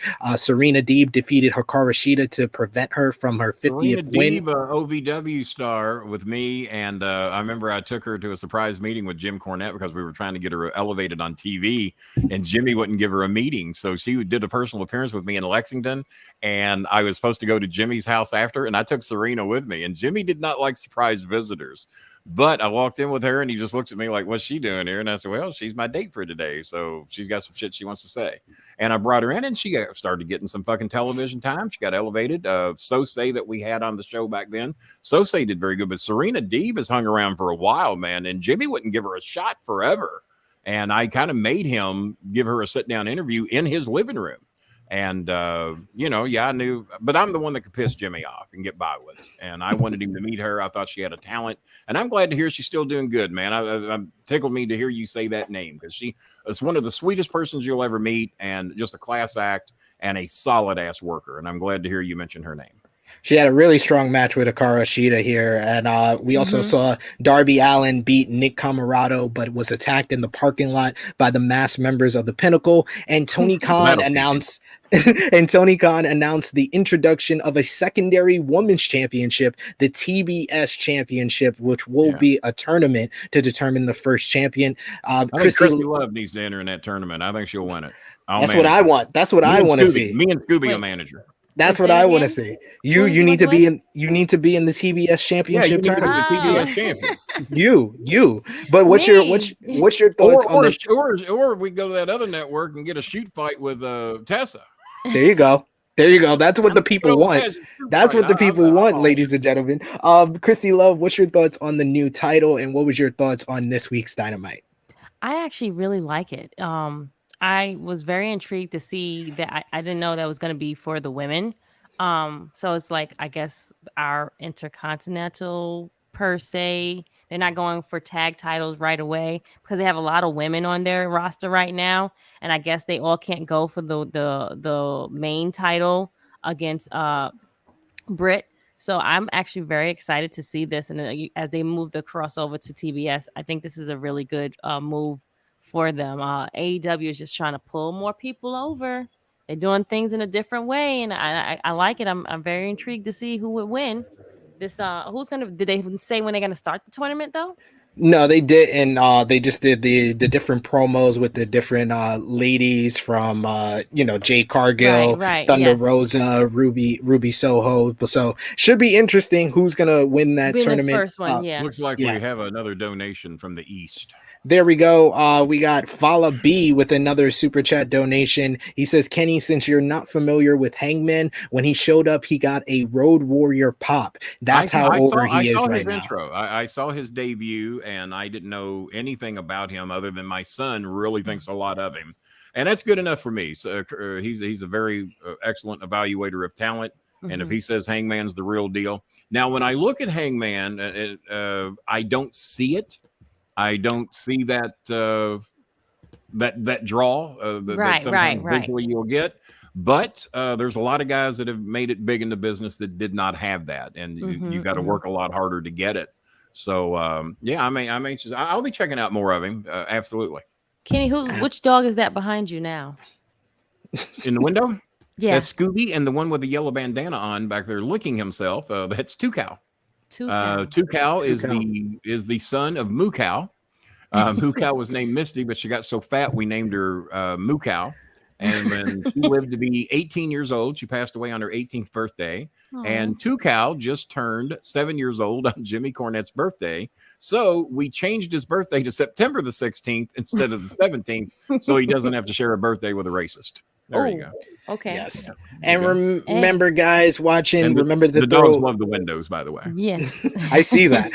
Remember to As a throw. matter of fact, when I first put up that 4K fish tank for about 3 weeks, Scooby thought those fish were real. He kept going to try to get the fish. So we had to teach him, no, Scooby, there's no fish to be eaten in there. You got to leave those alone. Remember to throw a thumbs up on this video. We got about 25 or so people watching, but we only got 18 likes. So throw those likes up. I need 1,500 of you to watch this show so I can put Dutch in his fucking place is what I need. I think me and Krssi love. I think Dutch and Rick are the other two that dislike the video. Hey, I'm sure. Probably so. Probably.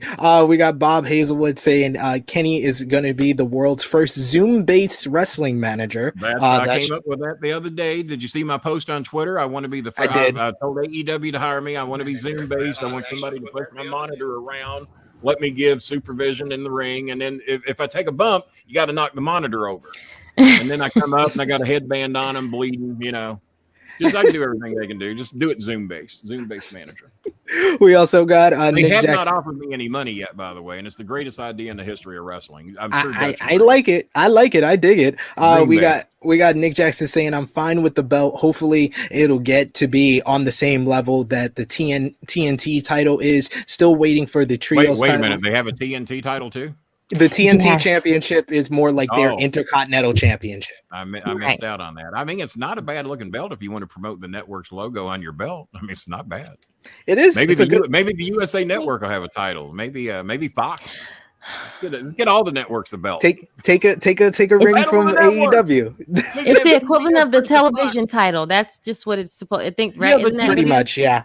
The TV title will now legit be a TV title. TBS versus Fox. USA versus I think that's what the networks are now like getting at when they bring you in the office like, hey, what's happening on this channel, why we're not doing it over on this side, right. That's what we now have to have the actual networks fighting each other through representation. There Fox you go. versus TBS, TNT versus what other channels? They should be asking for they want particular people on their shows, so why are we not asking for the women? Got to come up with YouTube. Got to get a YouTube belt. Yeah, gotta get that YouTube. Well, the Impact has the Digital Media Championship, so that's do they now? They're beating us to the punch there. Vala B said the TBS title tournament will be over the next 2 months. The finals is on the first Dynamite on TBS in January 5th. It's going to be a long tournament. I mean, they have enough women to get us there. They could do like a 16 woman tournament. Yeah, that would work. So, how are the ratings since Punk came back? Didn't they peak at like a 1.3 or a 1.4, something like that? 1.3, I believe, was the highest, and that was for Grand Slam, which was the show after Punk, I believe, was the highest, the second highest overall since their first week. The third highest was with Grand Slam, but they've been consistently over 1 million since CM Punk debuted. Did the SP make those signs and send them to those fans? They had Hookers unite, hookers stand up. That's what it's all about. Thank you, our producers. All right. The hook movement is still going. CM Punk was on AEW Rampage last night. CM Punk defeated Daniel Garcia in a very good technical wrestling opener.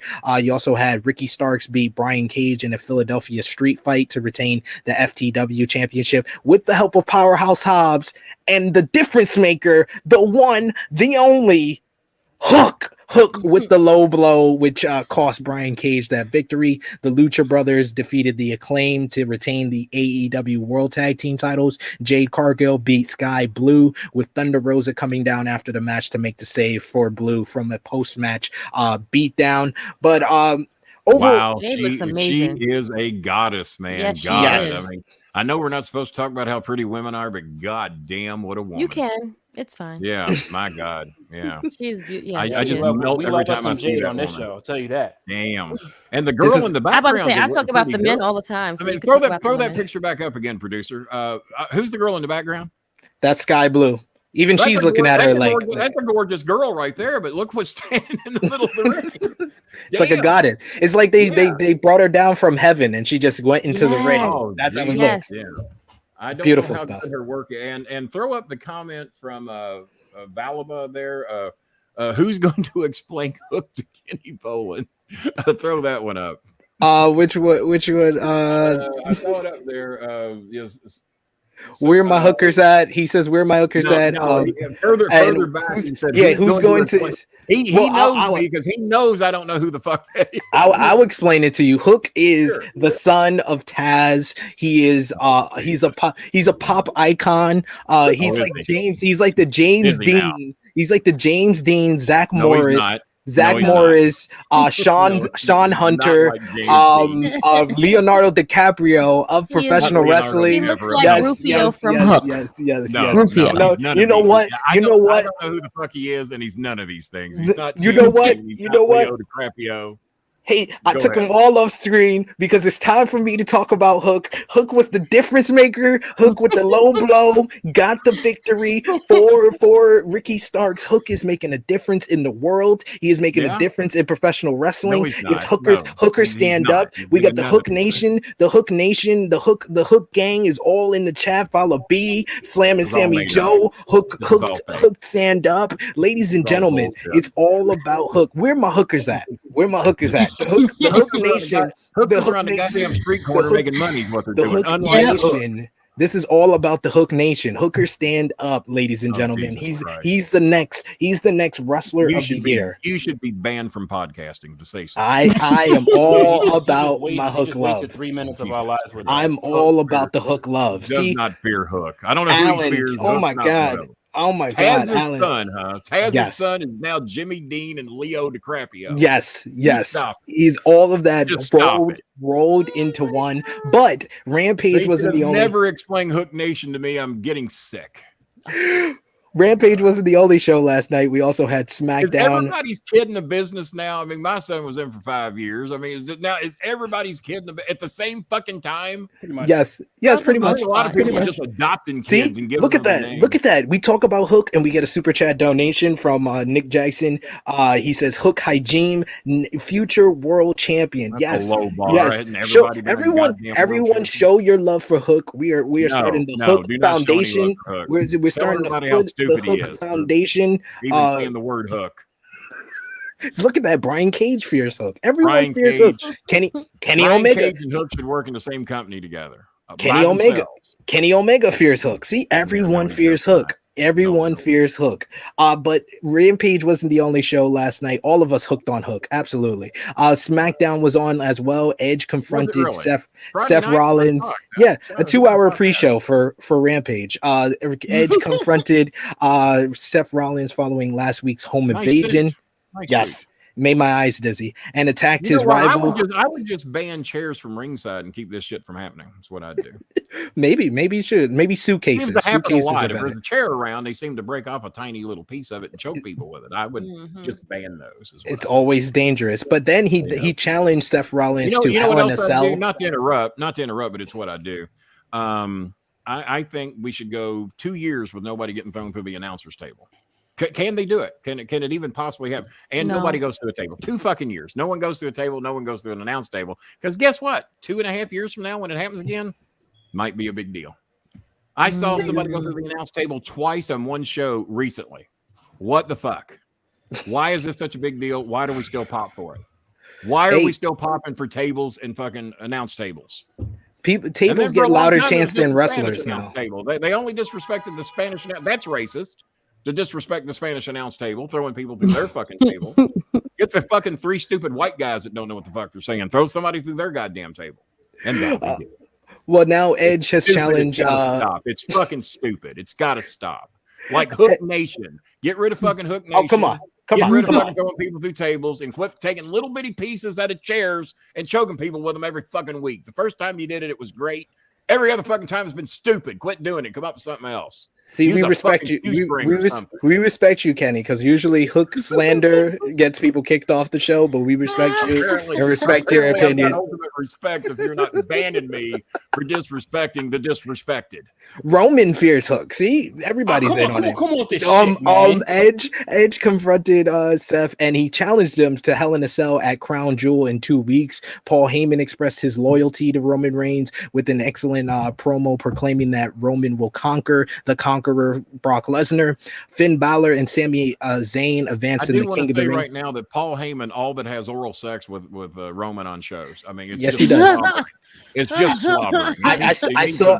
Pull it back just a notch. I saw people saying they should kiss. They should kiss. They should. Sami and Finn advanced in the King of the Ring tournament with wins over Cesaro and Rey Mysterio, respectively. Zelina Vega and Carmella advanced in the Queen's Crown tournament with wins over Toni Storm and Liv Morgan, respectively. And Sonya Deville challenged Naomi to a match next week. Top Guy JJ, what stood out the most for you on SmackDown this week? Yeah, I mean I'm loving the interaction with Paul Heyman and the Bloodline. Like I'm just loving all of that's going on there. Non-anticlimactic. Heyman's a hell of a performer. With that whole Sonya I disagreed with all the ECW shit, but Heyman is one hell of a performer. I'll be the first to say that. He does a great job. Yeah, he's been pure money for the past year with Roman Reigns. Like he's been money longer than that, but specifically my tribal chief. I get sick every time I hear him do it. He's even got heat with me, and I know what he's doing. I know what he's doing, and it gets heat with me when he does. Oh, my tribal chief! I would never do anything to disappoint you, my tribal chief. He sounds just like him. It was pretty good shit. I'm sorry, man. I didn't mean to. And it was good to finally see Bianca Belair get over on the fucking women in an interaction. Like, obviously, I haven't got to see the show yet, but I'm glad to hear that because I think Bianca is definitely banned. If she's not going to be the face of the women's division, I don't know who's going to be. I mean, I just see all the fucking talent in the world with her. It's money, it's money, and seeing her put Becky through the table with Sasha on it was like, oh no, not through a table. Sorry to hear that. About fucking time they give. Oh, why does the producer not have pictures of that? But if Charlotte is there, he'll have it though, right? Oh yeah. Putting the producer on the spot. Sheesh, ladies and gentlemen. We're not talking about Monday Night Raw. It's okay. Sure. Oh Jesus Christ. No problem. Now I'm just calling you out on your Charlotte shit, Flair producer. because she doesn't look anything like the Charlotte I knew from about 90 days ago. What have they done with that Charlotte? Look at Sasha. Yes, and next week we got Becky versus Sasha Banks, and next week's a supersized SmackDown as they're going to be 2.5 hours long, and their last half hour will be against overtime. Yes, so that you don't watch Rampage. By adding 30 minutes. Yo, they're such and their last half hour will go against AEW Rampage. So Tony Khan put out this tweet last night. He says, "I saw you're doing a half an hour head to head with us. I can't wait to finally beat your main show head to head. It's been a long time coming. See you next Friday for AEW Rampage." AEW at TNT. This is very strategic. Because he knows SmackDown is on FS1 next week. Yes. Not on Fox. So he knows they better. Didn't tell the whole story. This is a very calculated tweet. Yeah, they didn't tell the whole story. He wouldn't have made that tweet if it was on real Fox. It's on Fox Light. No, it's on fucking Fox Light. Stop it. Hey, they wouldn't be doing supersized SmackDown if it wasn't on FS1. So it goes both ways. I was getting ready to say, how are they working in that half hour? But you know what? They can do it if they put out more money, because if it was the football games or the baseball games, they go overtime. The news come on later. All the time. So don't give me that you can't go over 30 minutes. Trust me, if the playoffs go 31 innings today, they're going to cover every fucking inning of it. So. Exactly. There we go. We got a super chat donation for JJ and Krssi here. Would love to hear JJ's and Krissi's thoughts on Hangman versus Kenny and the upcoming world title eliminator tournament. Well, number one, I'll put a stop to that shit. I haven't agreed to a match with these guys, so he means Kenny Omega. I'm pretty sure. What would you like to be? Disrespect me? I don't give a fuck. What would you like to be the finals, Krssi Love? I want to see them in a cage. What, Kenny and Hangman? Omega. Yeah. But what about the world title eliminator tournament? Since the finals is going to be at Full Gear, we probably would get Hangman and Omega for the world title. But what would be the tournament finals?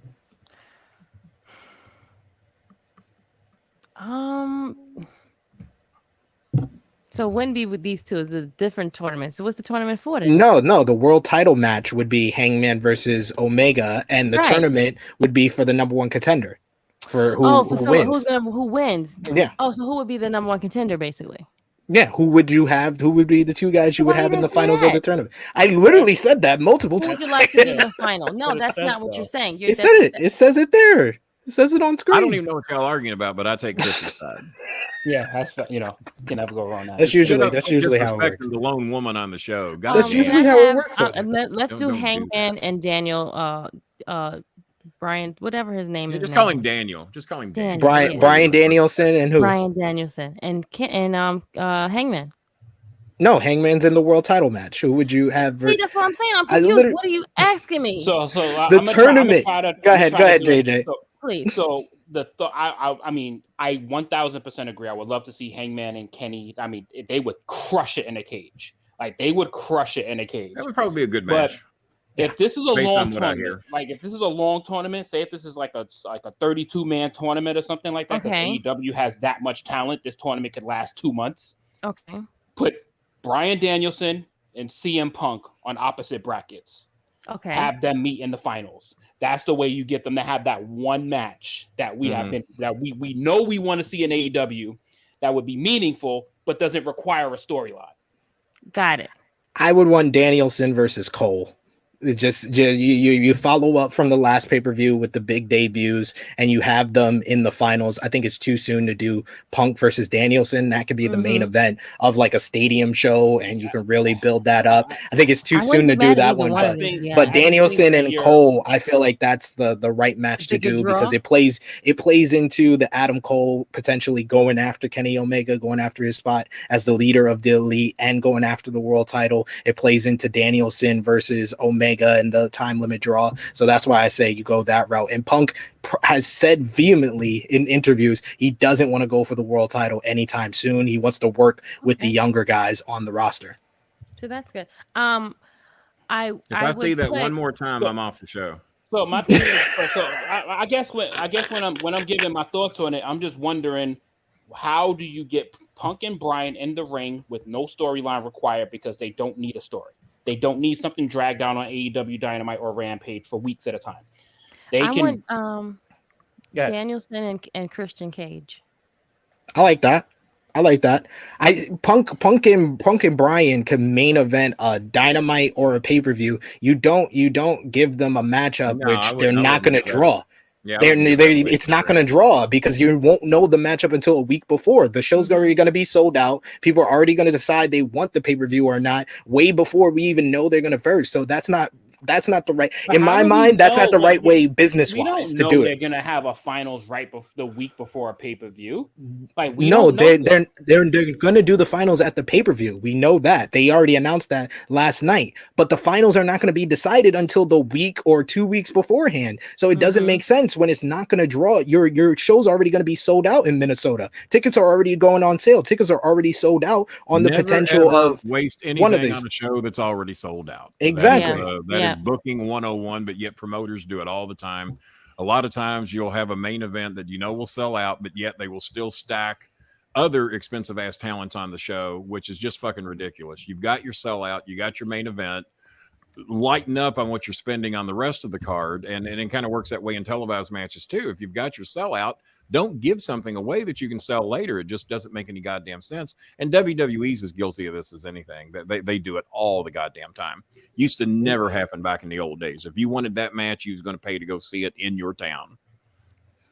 Absolutely, and they're doing it. This by pay-per-view, which eventually came to be back in the what was closed circuit TV in the early 80s.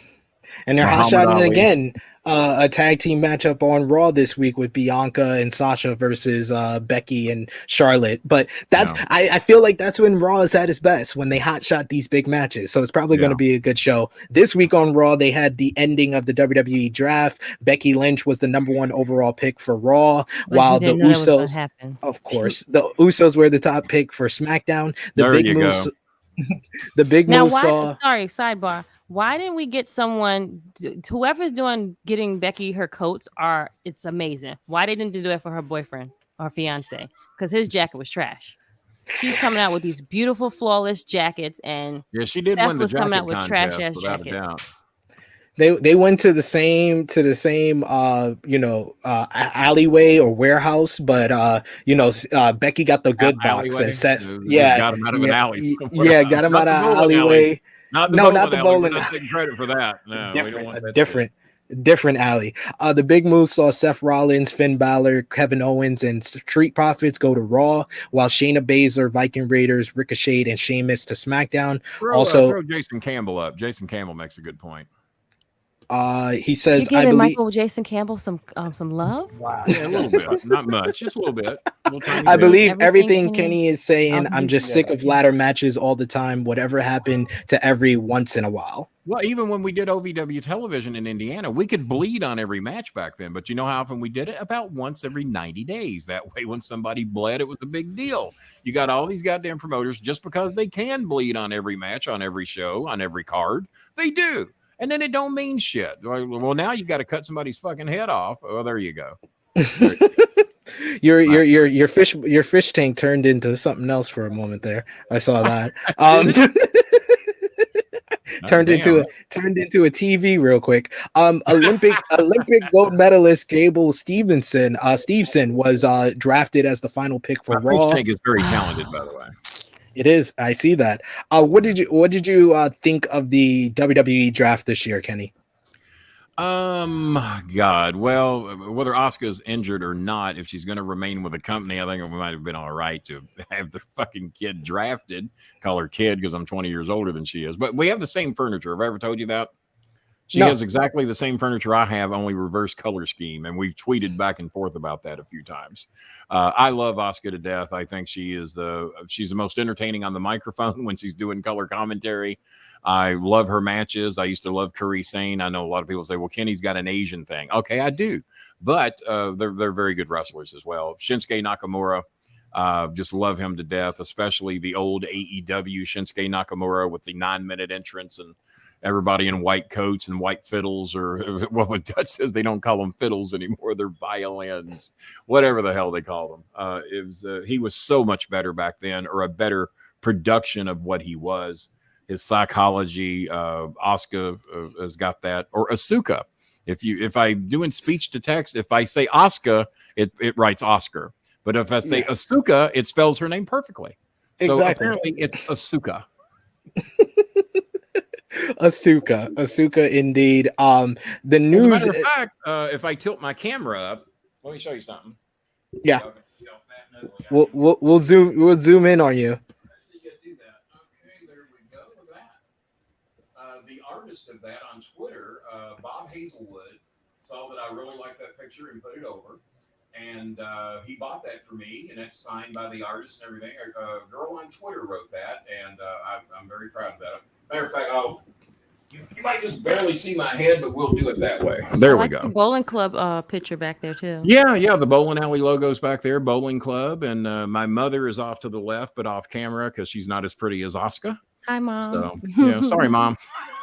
Damn, Mom can't get no love. Well, Mom passed away a few years ago. She don't know shit about. God bless her. God bless her. Speaking of, managed Jerry Lawler against me and beat me at Six Flags Kentucky Kingdom. Mom went 1-0.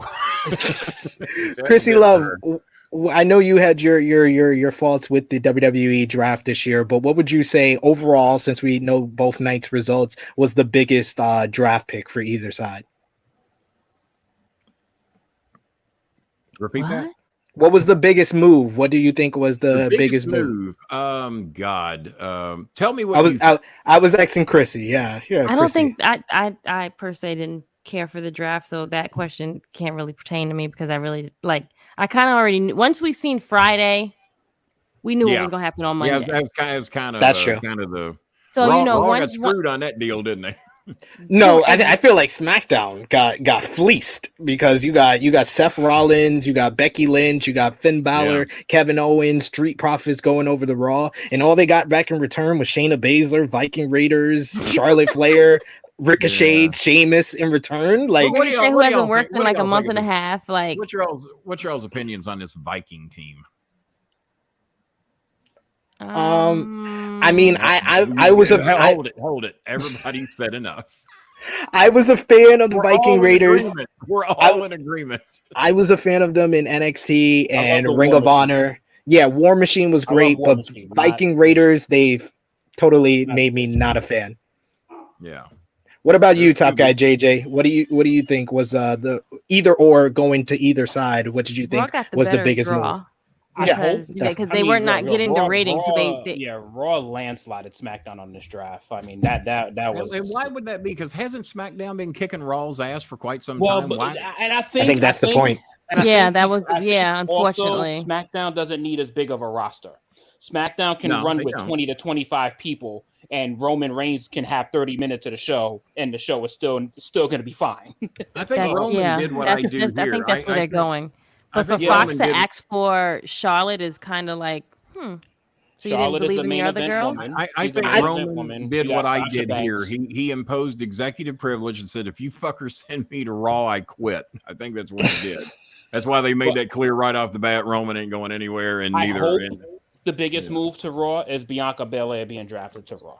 I just hope that she gets treated the way she was treated on SmackDown. Because with the exception of what happened at SummerSlam, Bianca Belair was the most protected woman on that show. Well, if we just give the women their own show, we solve this whole problem. If we just give the women their own show, this problem goes away.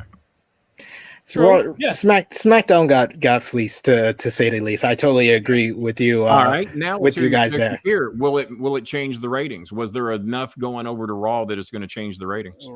I would hope so. I mean, you got Becky Lynch going back Me to and Raw. SP, you got Bianca Belair. We're on the same page. SP, no, it's not going to change. Unfortunately, they're going against. It can only go up from here. Like, I mean, Raw's ratings are so goddamn low.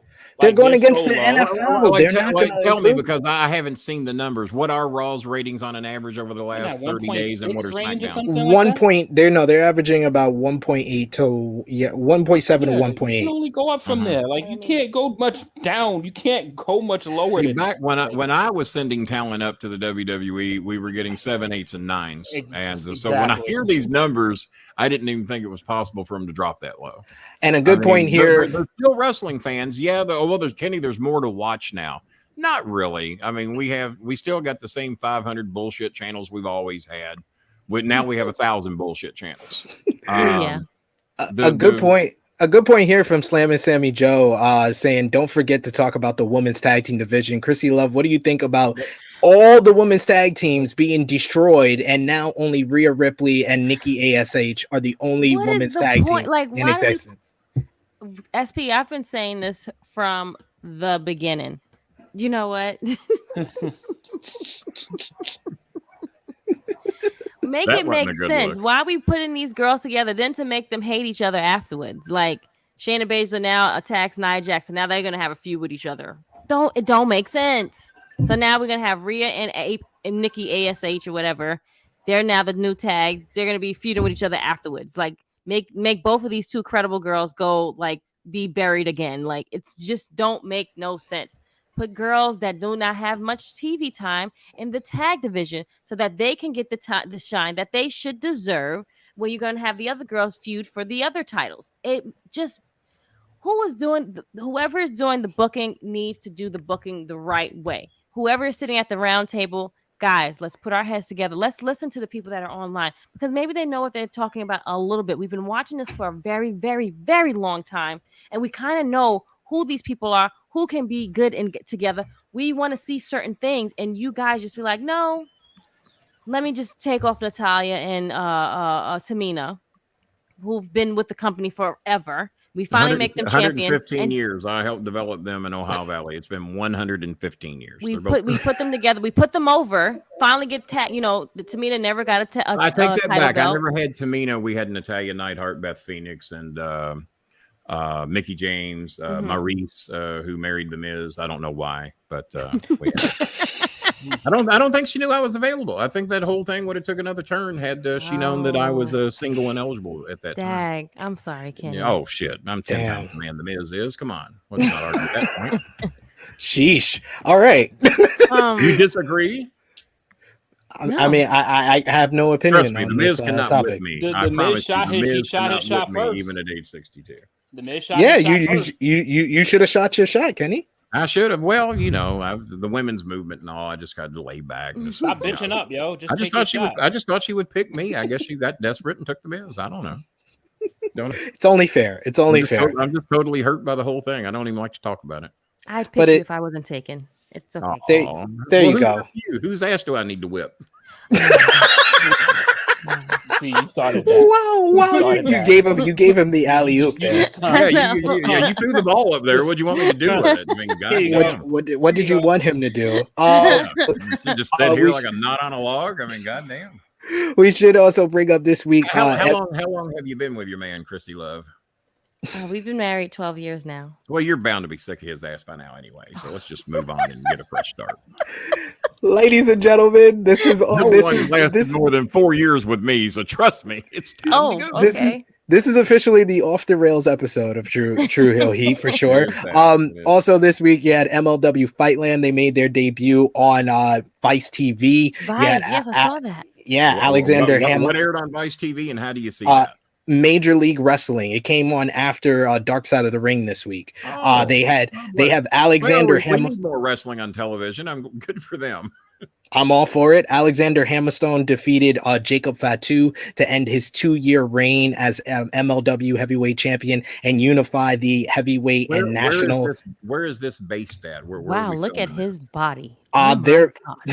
They're based in New York, actually. Their offices. He's no Kenny Bolin, but you can gaze at his body if you want. He's pretty close. No, I'm sorry. Pretty close. Kenny. He's pretty close. He's pretty close. He's in the neighborhood.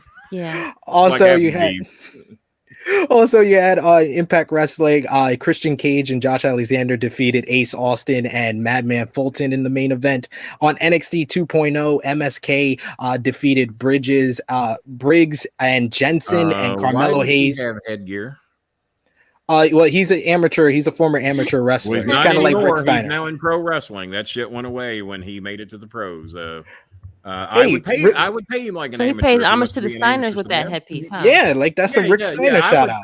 I would pay him like an amateur, and plus we've already had a Steiner do that. So yeah, pay him like an amateur. Give him nothing. Hey, what's old is new again. So it hasn't been used since Rick Steiner. It's new again. I guess I'm new again because I'm old. There you go. There you go. Call it out. Call it out. Reason I bring up NXT 2.0, they had MSK win a fatal 4-way to retain the NXT Tag Team Championships. Speaking of Rick Steiner, Braun Breaker accepted the open challenge of Tommaso Ciampa for an NXT Championship match at Halloween Havoc on October 26th. There you go. And I wanted to ask you, Kenny, what's your thoughts on this new version of NXT, being that you're an expert when it comes to developmental territories? What do you think about their new rebrand and trying to focus on younger guys? I got to be extremely honest with you. I was waiting for the logo to change on YouTube TV so I could see the NXT 2.0, and they didn't change the logo, so I didn't think they had started the 2.0 thing yet. So how many weeks have they been doing 2.0? I believe 4 weeks now. Well, I'm a month behind, so get with me the next time we do a show, and I'll give you my evaluation. But all I know is that NXT was kicking ass when Triple H had the Asukas and the Shinsuke Nakamuras and the Robert Roods and those guys down there were just kicking ass. And I know are they blaming him for the demise of NXT? Did he get the heat for it? Because now I think Vince and Pritchard do it or something. It seems like he's getting in the heat for losing the war against AEW on Wednesday nights. Well, so that's why he's being punished? I guess. Yes, pretty much. Well, give me a chance to get caught up on it because I don't want to judge something I haven't seen, and I haven't seen the 2.0 version yet. And then I will. But if it's Vince and, I don't think Triple H forgot how to book wrestling. Maybe due to lack of talent, possibly. You've called a lot of it up. Great baseball managers don't forget how to manage. They get shit talent and they can't win. That's what happens in baseball. Who was the great Yankee that got fired like 10 times? Billy Martin. Billy Martin didn't forget how to manage baseball. They brought him back 7-8 times for a reason. If he's got the talent, he'll probably win. We should also ask this. I'll ask this to Top Guy JJ. What do you think? Do you think about NXT 2.0 getting 62-year-old people watching the show? That's the medium. That's the medium age for the show. I'll be that old in I would tell March. Kenny to not waste his time. I would tell Kenny to watch NX3 on YouTube. Watch NX3 on YouTube. You get the whole show compressed in 30 minutes. Oh, there you go. A little bit more, 30 to 35 minutes. You get the whole results. It's a lot funnier, and this shit is. And no, NXT, do not waste your time on that. Well, YouTube is on my YouTube TV. It's very easy to scan through. I get through the commercials, bullshit matches, bullshit interviews, shit like. So I can probably compress it in 35 minutes myself. But if YouTube has a version, send me a link and I'll check that out. Yes, Andrew Zarian reported that the USA 2 hours to waste. USA Network sources were disappointed with the figure and is hopeful that the dip is temporary. They said, and I quote, this is all to bring a new, younger viewer, all the changes being done to NXT 2.0, who is connected with pop culture and trends. Needless to say, the demo numbers are disappointing, but we are hopeful this is just a bump. Tell me this. What makes them think, what is Bruce Pritchard's pedigree that makes them think, not to shit on Bruce Pritchard or anything, but what's in his pedigree that makes them think that he's going to do anything better than what Triple H was doing? Vince is going to be that fucking hands-on. He helped with the Mega Powers Implode about 40 years ago, so they think he's an expert at what can bring in new reviews. They're still a thing, right? Exactly. One news note from WWE. It should have been me instead of the bit. It should have been. Oh my God. I want that sent to me. That's going to be a poster. What could have been? Our producer is the best. She did look, That's and look a great at me. picture, I was by the looking way. pretty good back then. See, Kenny, you need to hire our producers for your YouTube channel. She looked very comfortable writing me. There you go. In the latest edition of the Wrestling Observer newsletter, it was noted. Did anybody make a picture of Krssi Love like that for me? Hey, we don't want to get in trouble with Mr. Love. Sorry, no, I'm not co-signing that at all. It was noted that WWE is planning to have the feud between. Nope. Yep, I do. The feud between Roman Reigns and Brock Lesnar for last more than one show. It's not going to just end off at Crown Jewel when they meet in 2 weeks. Krssi Love's husband doesn't watch this show. He does, so you're in trouble. However, he ain't got gas money to make it to Louisville. He does. He got frequent flyer miles. Shit. He's gonna fly. He'll be in such a mood when he gets here. It's believed that now is to get. I gotta call Louisville International Airport and have his ass banned now. Shit, I didn't know. Roman and Brock is gonna get a lot of time. WWE potentially wants it to be the WrestleMania main event. What do you think about that, Krssi Love? Would you like to see Roman and Brock not just at Crown Jewel, but spread out over the next couple of months? If we're going to spread the story, like let's make the story good. And if we're not going to have a win at Crown Jewel, hopefully it's not a botched win like they did with Finn Balor and foolishness. Let's make this really good. And I'm intrigued for this. How the rope fell? Has that been explained yet? No. Michael Cole said a rope malfunction on SmackDown. Yeah, he said a faulty ropes. Ropes. Very convenient as to when they malfunction. Very convenient. I believe it. It makes sense. Ladies and gentlemen. I was out when they started the heartbeat, and they knew it was his heartbeat, and then the intro music was playing during the match, and then he goes up, and well, be goddamn, the fucking rope broke. So there you go. All I want to do is just believe what I'm seeing, and they fucked that up with a passion. So. They never help you out with that at the very least. They won't even do that for you, Kenny. No, they won't help me. AEW news in the latest Wrestling Observer newsletter, Dave Meltzer elaborated on the report of Tony Khan decreasing the roles of the EVPs. According to Tony Khan himself, this has been the case in December 2019, but the EVPs still have a lot of control onto the storylines. As for example, Bobby Fish was actually recommended by the Young Bucks to be signed by AEW. They put the deal together, and Bobby Fish signed a multi-year deal. They wanted to make it looked like he was an outsider before his matchup with Sammy Guevara. And Dave also noted that Cody Rhodes, Omega, the Young Bucks, CM Punk, Chris Jericho, John Moxley, and Bryan Danielson, among others, have a big say in their own segments, which is more of a collaborative effort between Tony Khan and the wrestlers. Kenny, what do you feel about the way AEW is kind of doing the behind the scenes of everything instead of what we've known with WWE, with Vince McMahon having a lot of control and the writers having a lot of control of what the performers are saying? I really, and once again, I'm going to have to defer because I just don't know that much about it. I was about to ask you how much on air goes through Tony Khan. How much say does he have? How much say does the Young Bucks have? How much say does Kenny Omega have? Rhodes, how much say does he have? I don't know that much about it, and I don't like to comment on shit that I don't know that much about. So I kind of have to defer on that one. I'm sorry. I know y'all bring me here to know shit, but I don't know. Well, basically, Tony Khan is like the final say. Like, he'll come up with who's going to win, and then the performers come up with the in between what the match is going to do, what they're going to do during the matchup. The Young Bucks, for example, with the steel personally cage. Wouldn't like that because I like people with experience in the wrestling business determine wrestling decisions.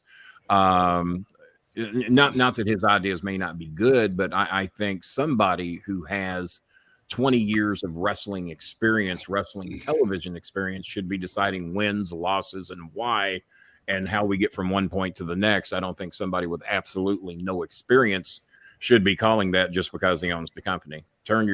Put your company in the hands of people that know what the fuck they're doing. But if we're going to argue ratings, if ratings are the answer, then he's doing just good enough to say, shut the fuck up, I know what I'm doing. Yeah, he's a longtime wrestling fan, and I think he has lots of us are. Yeah, lots a lot shouldn't be running television shows. Hey, when you got the money, you can though. So he's got the money, and that's why he has some control in it. And like you said, they're doing well right now. Impact Wrestling news: Impact has a big show tonight on Impact Plus with the Knockdown.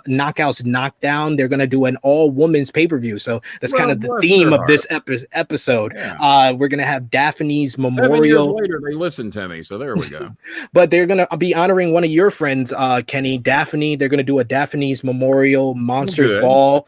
Savannah Evans versus Jordan Grace versus Kimberly versus Alicia Edwards. Also, like they just put up, there's going to be a Knockouts tournament to determine the number one contender for the Knockouts championship. Tasha Steelz will verse Jamie Siegel. Who was the girl on the left of that picture? Put it up again. Yeah, who's on the left? That's Savannah Evans. Kimberly is the one with the face paint, and then in the middle with the kendo stick, that's Alicia Edwards, and then on the right is Jordan Grace. I'm sorry, but the girl on the left, looks wise, looks to be the star out of that bunch. Am I wrong? Savannah Evans, she is very talented. We've actually had her on the True Hill Heat YouTube channel, interviewed her. She's very talented, and she's one of the newer stars for Impact Wrestling. So she's going to be doing. They have big things. Look, I haven't seen her matches, but she looks like a star. There you go. See, we're getting the thumbs up for Savannah Evans. I love that. Chelsea Green will verse Renee Michelle in the Knockouts tournament. You also got Rachel Ellering versus Lady Frost. Brandy Lauren. Rachel related to Paul? I'm sure she is. Yes, that's Paul Ellering's daughter. You also got Everybody Brandy. else is in the business. Why not? Brandy Producer, Lauren. do we have a picture of Rachel Ellering? I'm dying to see this picture. Oh, you're gonna make the producer do work.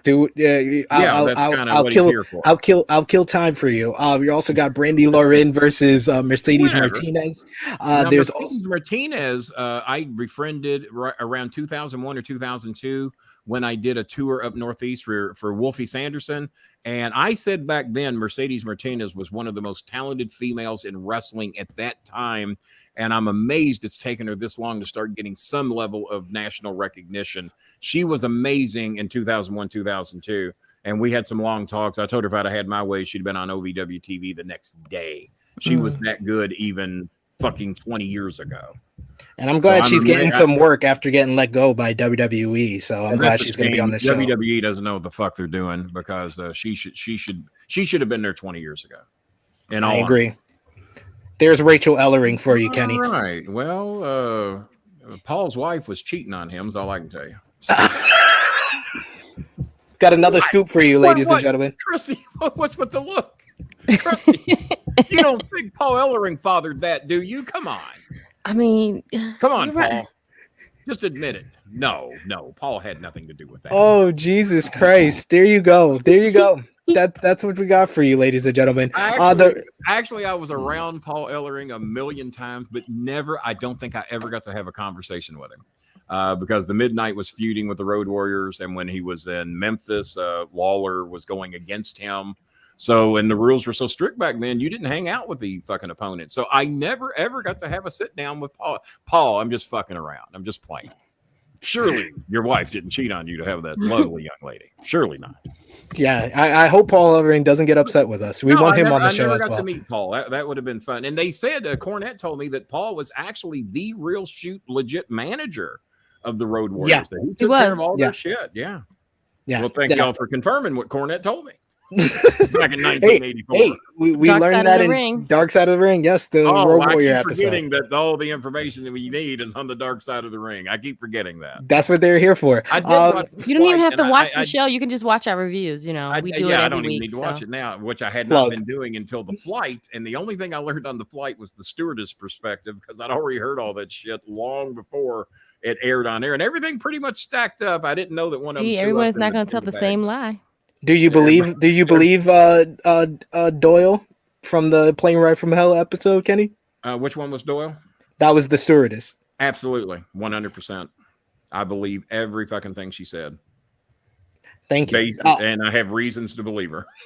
So, there you go. Knockouts. No, I did not doubt one word she said. Knockouts tag team titles, Decay, Rosemary, and Havoc will verse the Influence for the Knockouts tag team titles. And then finally, Knockouts title Pick Your Poison match is going to be Deonna Purrazzo versus the handpick opponent of Mickie James, Masha Slamovich, another person that we've had here on the True Hill Heat YouTube channel. And then finally, there also is tonight a big show from GCW Game Changer Wrestling on Fight TV, a huge card and the most anticipated independent wrestling match of the year, as it's going to be Jon Moxley going one-on-one with Nick Gage for the GCW World Championship. Tonight. Absolutely. And I wish I drove the AC for this. This is 10 years in the making between these two gentlemen. They used to fight in CZW. Jon Moxley won the GCW World Championship back at the Art of War Games in Chicago during All Out Weekend. Was that a Chicago company? Well, GCW, they're located out of New Jersey, but they do shows all over. They're probably the hottest independent promotion right now. Jon Moxley defeated Matt Cardona for the GCW World Championship. Not the Matt Cardona. Yes, the Matt Cardona, aka the former Zack Ryder. Yes, indeed. That Matt Cardona. He didn't even have the title for a month, though. Zach was an OVW boy, too. Well, he was actually champion for 2 months. So, fair enough for him. Deathmatch King Matt Cardona got defeated by Jon Moxley, and now Moxley versus Nick Gage. These guys started their feud back at WrestleMania weekend, and finally it's going to blow off tonight on Fight TV. So definitely go out of your way to watch GCW. Krssi Love, you're a beautiful, lovely, and talented young lady who obviously has some smarts. What do you think of Jon Moxley? I actually like Jon Moxley. When he left WWE. Idiot. Oh wow! Okay. See, I build her up, I bring her to the moon, and then wham! He hates Jon Moxley. He hates Jon Moxley. You never told him he had the hot girl summer when he left. Yes, he was on. He was real hot. Yeah. That's unfortunate. I don't get the Moxley thing. Obviously, you don't get the hype. I wasn't a bandwagon person right away. Yeah. He was cool when he was Dean Ambrose in WWE, and I was like, okay, he's cute, he's cool. Really when cute? He came over, Cute's where you're going with that? Cute. When I cute, hey, not your number two guy. Didn't you state that if you didn't have the man you had, you'd have me? And now Moxley. I mean, come on. Not in that type of way. I also like Dexter Loomis. I also like. She likes a variety. Yeah, a variety of men. Me, your husband, and Moxley. My God, how different can you get? Jesus. She loves her some Dexter Loomis. Yes, she does, man. She does. I was flattered until Ellery watching the show. Paul Ellering is not happy watching this show. Neither is Jon Moxley. No. Moxley and Paul Ellering. Hey, he rode on a motorcycle with a dummy. Shut up. He did. I'm sure someone made him do it. I hear he did not like doing that. That he did not. I don't know whose Like idea carrying the dummy was. with him. Like, yeah, I didn't understand I that. hear he hated that with a passion. That's what I heard. Rocco's Modern Life. Rocco. My son managed a wrestler in OVW named Rocco. He is a dummy too. But yes, go out of your way to watch GCW fight. Rocco Bellagio's mad at me now. Shit, I can't get off this show without getting heat. GCW Fight Club. It is called True Hill. Exactly. GCW Fight Club is tonight. Jon Moxley, that's for Kenny Bolin right there. Hey, fuck you, Moxley, you bitch. With me, the bird on worldwide television. Any final questions for Kenny as we wrap up this episode? Krssi Love, Top Guy JJ. I'm sorry, Krssi. I just playing with you. No, that's why I don't take it personal. I know. Don't worry. I saw the look on your face. You hate me. You probably didn't No. break up with me. Oh, I'm back, hubby. Kenny badmouthed me on worldwide television. any final questions, Top Guy JJ? I just had a blast. But yeah, on this show. This was a fun Had show. This had to be a lot blast. more fun than that boring ass show Dutch Mantel did, right? This was a lot better show. well, in your defense, Kenny, I didn't finish the whole show. I had to leave early, so you're, I got to stay the whole time with you. Absolutely. So that's a win, We spent 2 hours, 22 minutes, and 33 seconds together. Is what we did. right? And Tell your There you husband go. to match that. Hey, My Lord, ladies and gentlemen, Kenny Big Bolin. boy. Kenny, please let the people know where they can find you. I want to thank you so much for coming on the show, Kenny. Me and you. And I need to get you on the show, and we got to get Krssi on the show. That'll be a lot of fun. So, well, I guess Candleman can come on too. Listen, Wow. Listen, if it's an I guess, I will pass. The Okay? Candleman, the I will Candleman pass can, if the it's I Candleman guess, does okay? because he mixes it with love and makes his candles look good. Oh, yes. Don't yes. I guess me. I think the Candleman's Take a lot that guess better. somewhere else. I think the Candleman's a lot better name. I truly do. Candleman's over. I love it. Kenny, All in thank the you. marquee. Thank Sid you versus so- the Candleman. Put his real name up. Throw his real name up. Let's No. see the name he goes by. No, we want to thank you, Kenny, for coming on the show. You, me and Tell people where they can find me. Quit trying to wrap me up.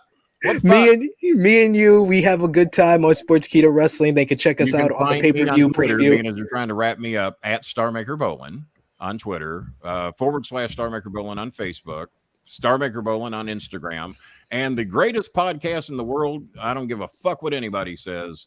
The Bolin Alley, youtube.com / the Bolin Alley.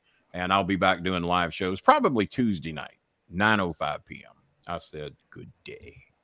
Bolin Alley is a close second to True Hill Heat. I do agree. We're hanging in there. We're doing all we can. Miss Krssi Love, please let the people know where they can find you as well. Yeah, and tell me where I any can parting find you, words. Krssi Love. Where can I find you? You can find me on here every week with my good brothers for True Hill Heat every Saturday live at 11:05. You can find myself and SP on Fridays as we do Dark Side of the Ring. I think we have 3 episodes left. Next week is going to be Luna Vachon, which I'm so excited.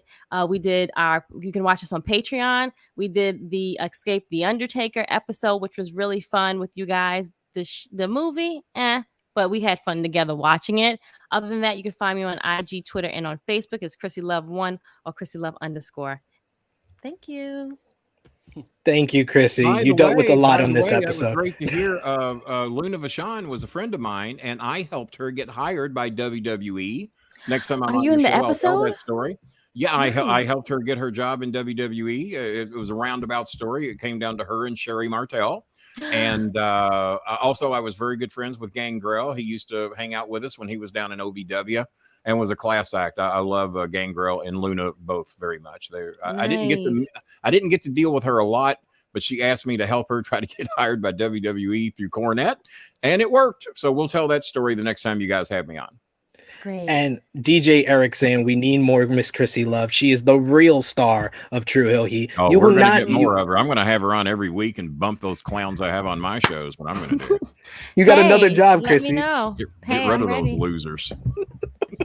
Top Guy Call me. JJ, where can they find you? On At a candle Instagram. shop somewhere, obviously. You can probably find me at my candle shop somewhere too. I got one in Staten Island, one in Brooklyn as well. Oh, Jesus But Christ. you can find me on Instagram at TrueHill_Top Guy JJ, and on the YouTube channel every week with these awesome people here on the True Hill Heat, the anchor show of the channel, and random shit, watch alongs, roundtable. Randomshit.com. Get it right. Random yeah, I don't know, but I don't know if I have a .com yet. Well, we're working on it. You know, working we will on by the it. end I of ain't the got day. a .com yet. You go to randomshit.com. Hey, Raiju, get him randomshit.com. randomshit.com ASAP. I just told Raiju. I'm not advertising at randomshit.com. I don't know what the fuck is on randomshit.com. You might go to that shit and you might see some triple X shit that you probably might. I don't know about all that. You can find me on the Twitter machine at True Hill SP3. You can also find me on the Wrestling Daily YouTube channel every Monday and Wednesday, 3 p.m. Eastern Time. Sports Keto Wrestling along with Rick Ucchino and Dutch Mantel every Friday following SmackDown and Rampage. And here on the True Hill Heat YouTube channel, True Rewind with my boys Romeo and Drunk Guy JJ reviewing the Monday Night Wars. We're in June 1996, so check that out this week. We got June 10th, 1996 with the debut of Kevin Nash on WCW Nitro, so that's going to be a good one. Of course, me and Krssi Love every Friday on our Dark Side of the Ring review. Check out our review of the Johnny K9 episode, which is up on the channel right now. And of course, every Saturday right here on the True Hill Heat YouTube channel, 11:05 a.m. Eastern Time. And next week, we have True Hill Heat 147 with our special guest, the NWA podcast, Nubian Wrestling Advocates podcast over on Post Wrestling. And it is the Fantasy Draft 2.0, as we are going to be versing the NWA podcast. This is a different type of fantasy draft, different from what we did with the Distraction, where everybody was available. We are only doing African American pro wrestlers from the past and the present, so that's going to be a good one. Check that out. Kenny, you have a comment? I want to plug a show for you New Yorkers on October the 19th, 3 p.m. Eastern Time. We haven't decided if it's going to be live or recorded yet, but Anthony Scaramucci, the former White House press secretary, will be my guest for the 7th time on the Bolin Alley, and you New Yorkers should get a kick out of that. Mooch is a dear friend of mine, and will be appearing 3 p.m. October the 19th. Not sure if it's going to be live or recorded, but if it's recorded, you'll be able to see the show maybe an hour after we're done. So definitely check that out, and I want you New Yorkers to tune in. Cool. Check that out for sure. And remember to drop a thumbs up on this video. Share this video with all your wrestling fans, friends, and family. Of course, if you want to support the True Hill Heat movement even more, patreon.com/True Hill Heat. We'll have True Hill Heat 146 post show up on there probably later today. And there's so much, the Escape the Undertaker watch along, J News Japan to enjoy, Rampage spoilers. So become a $3 backer to support us there. And of course, if you're watching us on demand, put your comments down below. Let us know what you thought about the podcast. Any questions for Kenny, let us know there as well. And if you're Mr. Love, please put your death threats to Kenny Bolin in the comments below as well. And if you're new, hit the subscribe button, hit the bell to stay notified for all the great content. Thank you everyone who joined us live. I'm hiring security as we speak. Frantic World, who said this was a great episode. See you guys on the next one. And Slam and Sammy Joe, lovely time, great show. Thank you so much. So for the Star Maker, Kenny Bolin, for Miss Krssi Love, for Top Guy JJ, it is me, your True Hill Phenom SP3. This has been True Hill Heat 146 Nuclear Relaunch with Kenny Bolin. We are signing off until